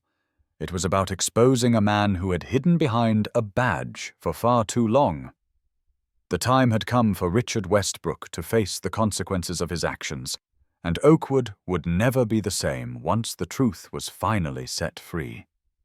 The weight of the past felt heavier with every step Randolph took toward Oakwood's small courthouse. The tension in the air was thick, the kind of electric charge that promises a storm is coming. It was as though the entire town had been holding its breath for the past decade, waiting for something, anything, to happen. And now, the storm was here. Richard Westbrook, the former sheriff, stood on the precipice of the truth being exposed. His empire of trust, carefully constructed over the years, was on the verge of crumbling. It had been days since Randolph's conversation with Tom Myers, the man who had unwittingly been caught in the web of Westbrook's manipulation. Tom's testimony had been the final piece of the puzzle, the proof they needed to put Westbrook in the hot seat. Westbrook, the man who had once been revered as a hero, was now about to face the consequences of his actions. But Randolph knew the battle wasn't over yet. Westbrook was no ordinary criminal. He was a master of deception, a man who had spent years hiding behind his badge and reputation. And Randolph knew that the final steps of the investigation would be the hardest. The courtroom was packed with people, the air heavy with anticipation. Word had spread fast, and now Oakwood's residents were gathering to witness the unraveling of their once beloved sheriff. The morning sun poured through the high windows, casting long, sharp shadows that seemed to stretch over the rows of benches. Randolph sat near the front, his mind still running over the details of the case. He had all the evidence he needed: Tom's confession, the forensic findings, the logbook entries, and the testimony from the hardware store manager who had seen Westbrook sign for the tarp and supplies. It was a mountain of evidence, but Randolph knew it wasn't the mountain that would bring Westbrook down. It was the man's own arrogance. Westbrook sat at the defendant's table, his back straight, his hands clasped neatly in front of him. His eyes flickered around the room, scanning the faces of the people who once respected him. He looked the same as he always had, calm, controlled, and composed. But there was something in his eyes now, something that betrayed the tension underneath. The confidence that had once radiated from him like an impenetrable shield had started to crack. As the prosecution made its opening statements, Randolph watched Westbrook closely. The man wasn't worried, at least not yet. He was playing the part of the innocent man wrongly accused, a role he had perfected over years of public service. But Randolph knew better. He had seen through the facade, and he was about to expose it all. The defense attorney, a slick man with a well-groomed beard and sharp suit, stood up next. He exuded confidence, the kind of polished, practiced charm that made it clear he had represented more than his fair share of high-profile clients. "Ladies and gentlemen of the jury," he began, his voice smooth and assured. "My client, Sheriff Richard Westbrook, is a man of integrity. He served this town for over 20 years. His record speaks for itself. There is no evidence to suggest he had anything to do with the tragic death of Carol Myers. This is a case built on circumstantial evidence, and I implore you not to let the weight of his past service cloud your judgment." The words were well chosen, and for a moment Randolph felt the familiar surge of doubt. Westbrook had been a pillar of the community for so long, a man people had looked up to. There were people in that room who genuinely believed in him, who couldn't fathom the idea that their sheriff had been hiding such a monstrous secret. But Randolph wasn't fooled. He had heard Tom's confession, he had seen the evidence, and he knew the truth. Westbrook had lied to the town for years, and now it was time for him to face the consequences. The defense attorney continued, painting a picture of a man who was devoted to his community, who had spent his life protecting Oakwood. He tried to cast doubt on the credibility of Tom Myers, suggesting that the man had a motive to lie, that his affair with Mary Sutton had clouded his judgment and led him to make false accusations. The attorney also tried to discredit the logbook, claiming that the handwriting was not definitive, that it could have been anyone's. Randolph listened closely, his eyes fixed on the defense attorney as he spun his narrative. But deep down, he knew the truth couldn't be buried by a few well-crafted words. The evidence was too strong. The facts were too clear. It wasn't until the prosecution called Tom Myers to the stand that the atmosphere in the room shifted. Tom walked in slowly, his head down, his shoulders slumped, as though the weight of the entire case was pressing on him. He was no longer the man who had been full of guilt and regret in the interview room. Now he was a man on the edge of redemption, the man who held the key to Westbrook's undoing. Tom's voice trembled slightly as he began to recount the events of that fateful night, the night Carol disappeared. He described how Westbrook had come to his house, calm and collected, offering his assistance in finding Carol. But Tom knew deep down that something wasn't right. He had felt it in the pit of his stomach, and when he realized what Westbrook had done, when he found out how deeply the sheriff had manipulated him, Tom knew that he could never be silent again. "I didn't know where she was," Tom said, his voice cracking under the weight of his emotions. But he did. He knew. And he hid her in the mill. He killed her. I didn't want to believe it. I didn't want to believe that the man I trusted, the man who was supposed to protect us, could do something like that. But he did. And I had to tell the truth. I couldn't live with the lies anymore. The courtroom was silent as Tom's words hung in the air.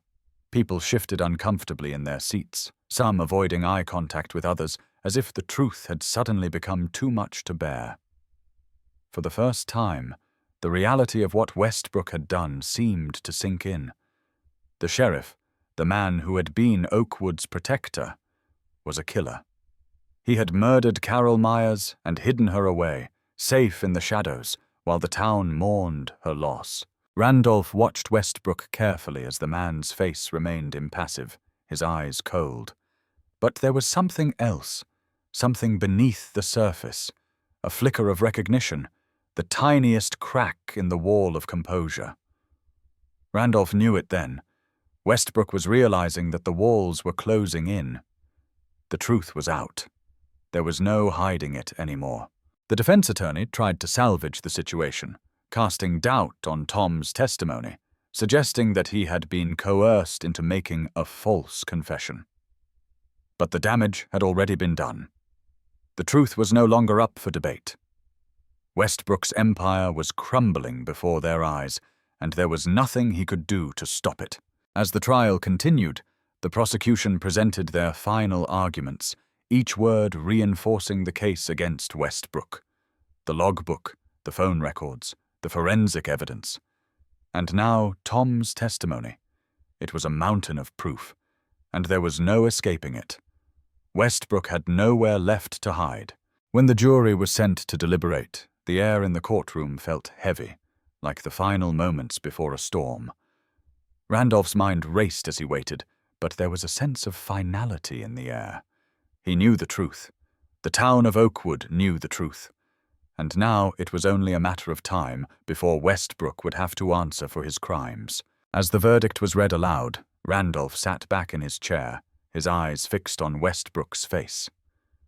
The former sheriff's gaze never wavered, but the tension in the room was palpable. It was over. The truth had been exposed, and there was no going back. "Guilty," the jury said, and Oakwood took its first breath in 10 long years. The case was closed. And with it, the final chapter of Oakwood's darkest secret was written. The truth had come to light, and nothing would ever be the same again. The courtroom was still. The air was heavy with the kind of tension that only comes after a long-anticipated event has finally reached its climax. The jury had spoken, guilty, and Richard Westbrook, Oakwood's once trusted sheriff, was now facing a reality that he could no longer outrun. The weight of the verdict was settling in the room, but for Randolph, it didn't feel like the end. It was only the beginning. The years of searching, of questioning, of chasing shadows had led to this moment. And as the judge called for the recess, Randolph couldn't help but feel the full force of what they had just uncovered. The truth was out, but the aftermath would be something Oakwood would live with for generations. Randolph sat in the back of the courtroom, his hands folded in front of him, his mind replaying every moment that had led to this point. He thought back to the first time he had been called in to investigate Carol's disappearance, back when everything had seemed so simple. A missing woman, no signs of struggle, no ransom note, just the haunting question, where had she gone? At first, it had been easy to follow the usual steps, interviews, door-to-door searches, routine checks. But as the weeks turned into months, and the months into years, the case had grown colder, more elusive. Carol Myers had vanished without a trace, and no one, least of all Randolph, could understand why. It was supposed to be a simple case, a straightforward missing persons investigation. But as time wore on, Randolph had realized that nothing about Carol's disappearance was simple. And then there was Westbrook, the man who had seemed so confident, so sure of himself, the man who had promised to help, who had told the town that he would bring Carol home, the man who had pulled the strings behind the scenes, using his power and influence to keep the town from asking the hard questions. Westbrook had been the key to this entire mystery, and it had taken Randolph 10 long years to finally see it. The truth had been hiding in plain sight all along. Westbrook hadn't just been the sheriff of Oakwood, he had been its puppet master. He had controlled everything, everyone. And when Carol rejected him, when she refused to become a part of his carefully crafted world, he had done what any man like him would do. He had taken her, hidden her away, and erased her from existence. For 10 years, the people of Oakwood had trusted him, had believed in his righteousness, and yet he had been the very one responsible for the most heinous crime in the town's history. Randolph thought back to his conversation with Tom Myers, the reluctant pawn in Westbrook's game. Tom had been so sure of Westbrook's innocence at first, so eager to believe that the man who had been his friend and mentor could never be capable of something so monstrous. But when Tom had finally seen the truth, when he realized that Westbrook had been the one who had manipulated him, it had shattered him. The guilt had weighed on Tom for years, but he had never known that the man he had trusted with his life was also the one who had taken his wife. The thought of Tom's face, his tortured expression as he confessed to Randolph, haunted him. Tom had never been a criminal. He had never intended to betray anyone. But in the face of Westbrook's manipulation, Tom had become just another casualty. And yet, even after everything, even after the years of suspicion and grief, Tom had done the right thing. He had stepped forward, he had told the truth, and he had given Randolph the key to bringing Westbrook to justice. Now, as the courthouse emptied and the doors closed behind him, Randolph walked out into the blinding light of the day. The trial wasn't over yet. There was still sentencing to be done, and Westbrook's fate was still uncertain. But for the first time in 10 years, Randolph felt a glimmer of something he hadn't allowed himself to feel for far too long. Hope. Hope that Carol's family would finally have some closure. Hope that the town of Oakwood would heal eventually. And in some strange, twisted way, hope for himself. He had spent so many years chasing shadows, drowning in the case, that he had forgotten what it felt like to see the light. But now, the darkness had been pierced, and the truth was shining through. He drove through the streets of Oakwood, past the houses that looked so much like the ones he had grown up in. The town hadn't changed much over the years. The same small-town charm, the same quiet streets. But beneath the surface, everything had shifted. The sheriff, the man who had been the face of Oakwood for decades, had been exposed for what he truly was. The man who had been trusted by everyone, who had manipulated everyone, was now a criminal, stripped of his power and his position, and the town had to reckon with that. It was only when Randolph turned onto his street that he realized how much this case had taken from him. His house felt empty, quieter than it had been before. He hadn't been home much in the last few weeks, caught up in the whirlwind of the investigation. But as he stepped through the door, he realized that the home he had been avoiding was now the place he needed to be. There was no more case to chase, no more questions to ask. The town was waking up to a new reality, and so was he. But as Randolph sank into his chair, his mind still racing with the details of the case, he couldn't help but think of the one thing that had haunted him the most over the years. The silence. The silence that had surrounded Carol's disappearance, that had followed her death, that had lingered in Oakwood like a thick fog. For 10 years, he had felt that silence pressing in on him, suffocating him. And now, with Westbrook's conviction, it was finally being broken. The truth had shattered the silence, but the silence had also left a mark on Randolph. It had shaped him, driven him to the brink, and now that it was gone, he wasn't sure what came next. His phone buzzed, pulling him out of his thoughts. It was a message from Tom. "I don't know what happens now," Tom had written, "but thank you for believing me, for believing in the truth." Randolph stared at the message for a moment before typing a response. "It was never about believing you, Tom. It was about finding the truth. And we found it." He hit send and put the phone down. The case was over. Westbrook had been exposed. The town had been forever changed, and so had Randolph. He had given up everything for this case, his sleep, his peace of mind, his connection to the world around him. But in the end, it had all been worth it. Outside, the wind picked up, rustling the leaves in the trees. It felt like a new beginning for Oakwood, for Tom, and for Randolph. But even as he sat in the quiet of his home, the echoes of the past were still there, lingering in the corners. The darkness of the mill, the weight of Carol's death, the years of lies. It was all still with him, somewhere deep inside. But now, there was light. And for the first time in a long time, he allowed himself to breathe. The days following the conviction of Richard Westbrook felt surreal.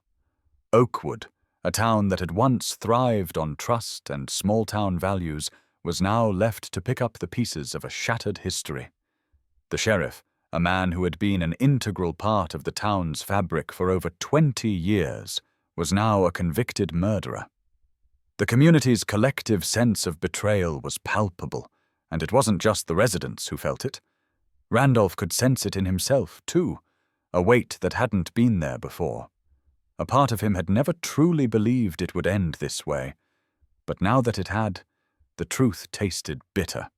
It wasn't that he felt sorry for Richard Westbrook. Far from it. The man was a monster, a puppet master who had pulled the strings of everyone around him, and in the end, his insidious grip on Oakwood had cost a woman her life. No, Randolph didn't pity Westbrook.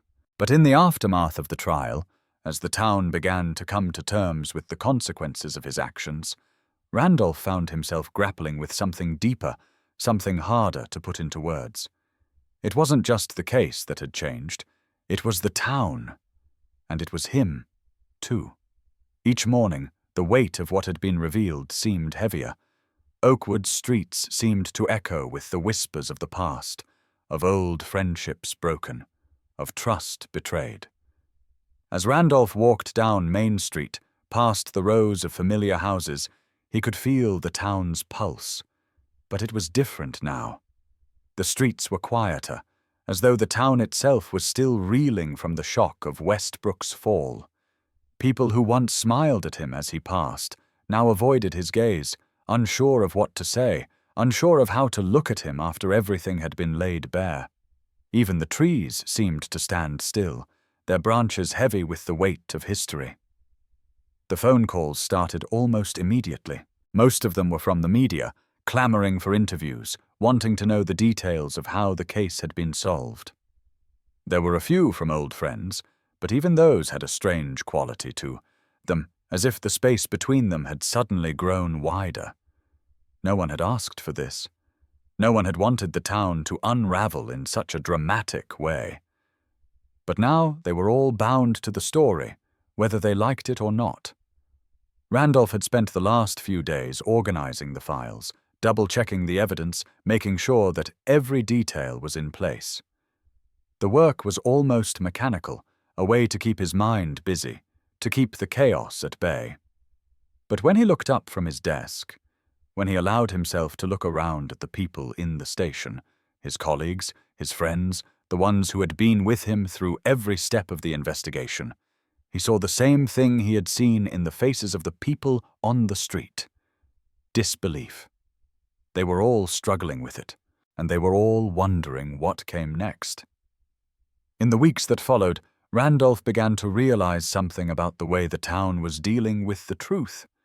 Everyone was moving on, trying to get back to normal, but there was something missing. A piece of the town's soul had been ripped out, and no amount of time was going to heal that wound. For every person who spoke of the trial as a necessary step toward justice, there were 5 others who still couldn't quite believe that their beloved sheriff had been capable of such brutality.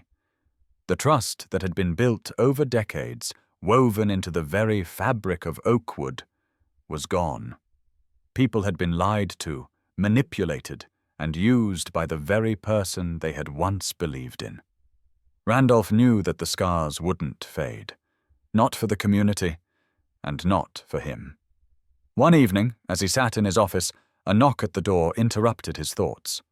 It was Tom Myers, looking a little better than he had in the days after the trial, but still worn. His eyes had a look of quiet relief, but there was something else there, too, a heaviness that seemed to rest in the pit of his stomach. He walked in without waiting for an invitation, and Randolph gestured to the chair across from him. "Detective," Tom began, his voice low, "I don't know how to thank you." Randolph didn't respond right away. He was too tired, too burdened by everything that had happened to find the right words. He had done his job, yes, but this wasn't a victory he felt he could celebrate. Westbrook's conviction had brought justice for Carol, but it had come at such a steep price. Tom continued, looking down at his hands as if the words were hard to form. "You didn't have to believe me. I know that. Everyone thought I had something to do with it, even Mary. But you were the one who kept pushing. You're the one who didn't give up." Randolph sighed, leaning back in his chair, rubbing his temples. I just did what needed to be done, Tom. You did the hard part. You came forward. You gave the truth, even when it felt impossible. Tom shook his head. I thought I'd lost everything. I thought Carol was gone, and I thought I'd lost my family. But I didn't know what the truth really was until you came and showed me. He paused for a moment, his gaze fixed on the floor. I don't know if I'll ever forgive myself. For what happened, for the affair, for everything I did. Randolph reached out and placed a hand on Tom's shoulder. It wasn't you, Tom. It wasn't your fault. Westbrook manipulated all of us. He had us under his thumb, making us do things we didn't even realize we were doing. Tom's eyes glistened with unshed tears. But Carol, she was my wife. I should have protected her. I should have known. I should have done something. You're not responsible for what Westbrook did, Randolph said quietly. No one was. He controlled everything. You were just a pawn. And now it's over. It's over. For a long moment there was silence between them. Tom looked up, his face marked with exhaustion, but also with something else, something that hadn't been there before, a kind of peace. The years of guilt, of confusion, of fighting against something he couldn't control were beginning to lift. Thank you, Detective, Tom said, his voice thick with emotion. Thank you for believing in me. Randolph nodded, watching as Tom stood and walked out of the room, his footsteps heavy but steady. The door clicked softly behind him, and Randolph was left alone again, the hum of the fluorescent lights the only sound in the otherwise silent station. There was still work to be done. The aftermath of the trial, the community outreach, the paperwork. Randolph knew it would take time for things to settle. But something had shifted. Something had broken free. The truth was out, and the town could no longer pretend it had never happened. But as Randolph looked out the window at the streets of Oakwood, he knew the process of healing would take time. The town had lost its sense of security, its sense of trust. And though they would eventually rebuild, the scars would remain. They would always remain. The following weeks were filled with the difficult work of rebuilding what had been broken. The town held its first town hall meeting since the trial, and although the conversations were civil, there was an underlying tension in the air. People were still coming to terms with the revelation that someone they had trusted with their safety for so many years had been the one to shatter that safety. Some people defended Westbrook, trying to reconcile the man they had known with the criminal he had become. Others were still too angry, too betrayed, to even look at the sheriff's office without feeling a deep sense of violation. Randolph didn't attend the meeting. He couldn't. He didn't need to be there to hear the anger in the voices of the townspeople. He had already heard it, seen it, felt it. He knew what the town needed, and that was time. Time to process, to grieve, and eventually to forgive. He stayed in the office late that night, the weight of the case finally beginning to lift off his shoulders. It had been 10 long years, and while the truth had come out, the damage was done. But for the first time, Randolph felt the room grow quiet, not with the echoes of an unresolved case, but with the soft hum of closure. And for him, that was enough. The days that followed Richard Westbrook's sentencing were like the calm after a thunderstorm, with the town of Oakwood trying desperately to piece itself back together. The quiet hum of the community, which had once been filled with the reassuring rhythms of everyday life, was now interrupted by whispers, uncertainty, and a deep sense of betrayal that would linger for a long time. Randolph watched as people went through the motions of daily life, pretending things were the same when they were anything but. Oakwood had always been a place of small-town serenity, where trust was implicit, and everyone knew everyone else's business. Now nothing felt certain anymore. Westbrook's conviction had brought the town what it needed. Justice. Carol Myers had finally been found.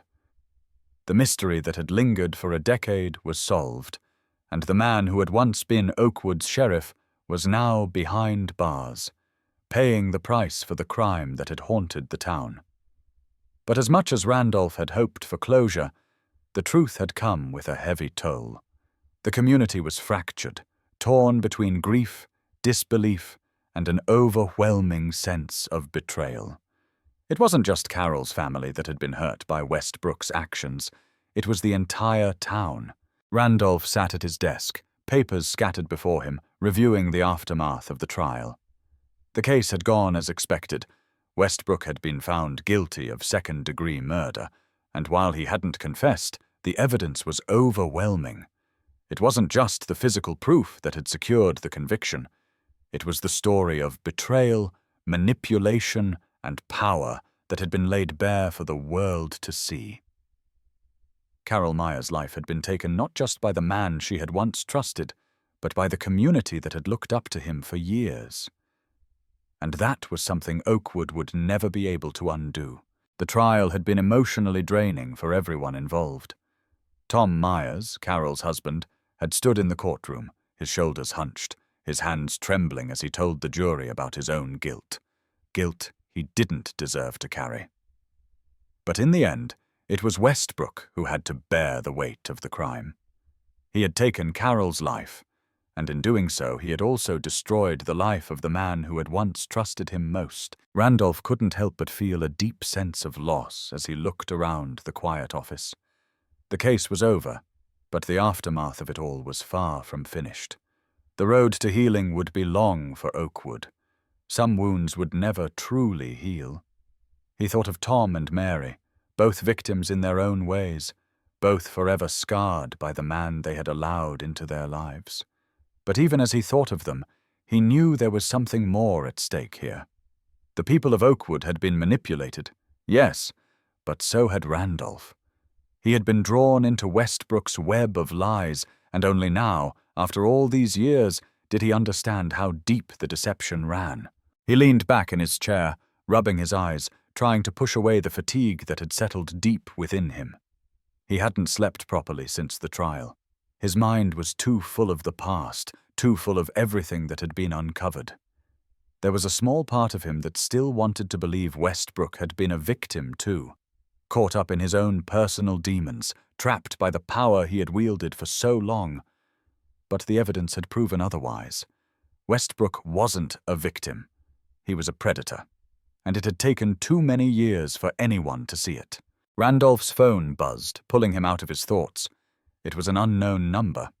He hesitated for a moment before answering. "Detective Randolph?"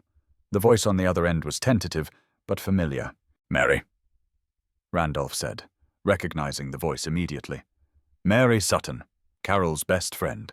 She had been through so much in the aftermath of the trial. Her affair with Tom, her betrayal of Carol, and the emotional toll it had all taken on her. She was one of the many people who had been caught in the storm that Westbrook had created. I don't know how to say this," Mary said, her voice shaky. "But I need to meet with you. There's something you need to know, something I should have told you sooner." Randolph felt a chill run through him. After everything that had happened, after all the secrets that had already been uncovered, he couldn't help but wonder what more there was to learn. But he knew better than to doubt her now. If there was something else to this case, something that had been left unsaid, it was his job to hear it. "I'll meet you," Randolph said, standing up from his desk. "Where?" "I'll be at the old diner, the one on Elm Street. It's quiet. I think it's the only place we can talk." Randolph agreed, and he hung up, his mind racing. As he made his way to the diner, he couldn't shake the sense that something was still off. There had been so much deception, so many twists and turns in this case, that Randolph wasn't sure if he could trust anyone anymore. But as the familiar outline of the diner came into view, he pushed those thoughts aside. This wasn't about trust anymore. It was about closure. For everyone involved. The diner was quiet, the neon sign above the door buzzing faintly in the darkening evening. Randolph stepped inside and saw Mary sitting at a corner booth. She looked smaller than he remembered, more fragile, as if the weight of everything that had happened had become too much to bear. When she saw him, she looked up with a mixture of relief and fear in her eyes. "Detective," she said quietly, her voice barely above a whisper. "I need to tell you everything. Everything I should have told you from the beginning." Randolph sat down across from her, his eyes steady. "You're here now," he said. "What is it, Mary? What haven't you told me?" Mary took a deep breath, her fingers trembling as she clasped them together on the table. "It's about Westbrook," she said. "It's about how he manipulated all of us, not just Tom and me. He did something that... It's not in the case file. It's not in the evidence. But I was there. I saw him with Carol before she disappeared. And I think it's the key to everything." Randolph's pulse quickened. He had been over every piece of evidence, every interview, every statement. But now it seemed there was still something hidden in the shadows. "What did you see?" he asked. Mary's eyes flickered nervously. "I was at the mill once, before Carol went missing. I didn't know what I was walking into. I thought I was going to meet Carol, but it wasn't her I saw. It was Richard Westbrook." Randolph sat back, his mind reeling. Westbrook? At the mill? It didn't make sense. Carol had been missing by that point. What had Mary seen? "He was there," she continued, her voice growing shaky. "He was alone. And when he saw me, he just smiled. It was the strangest smile, like he was proud of something.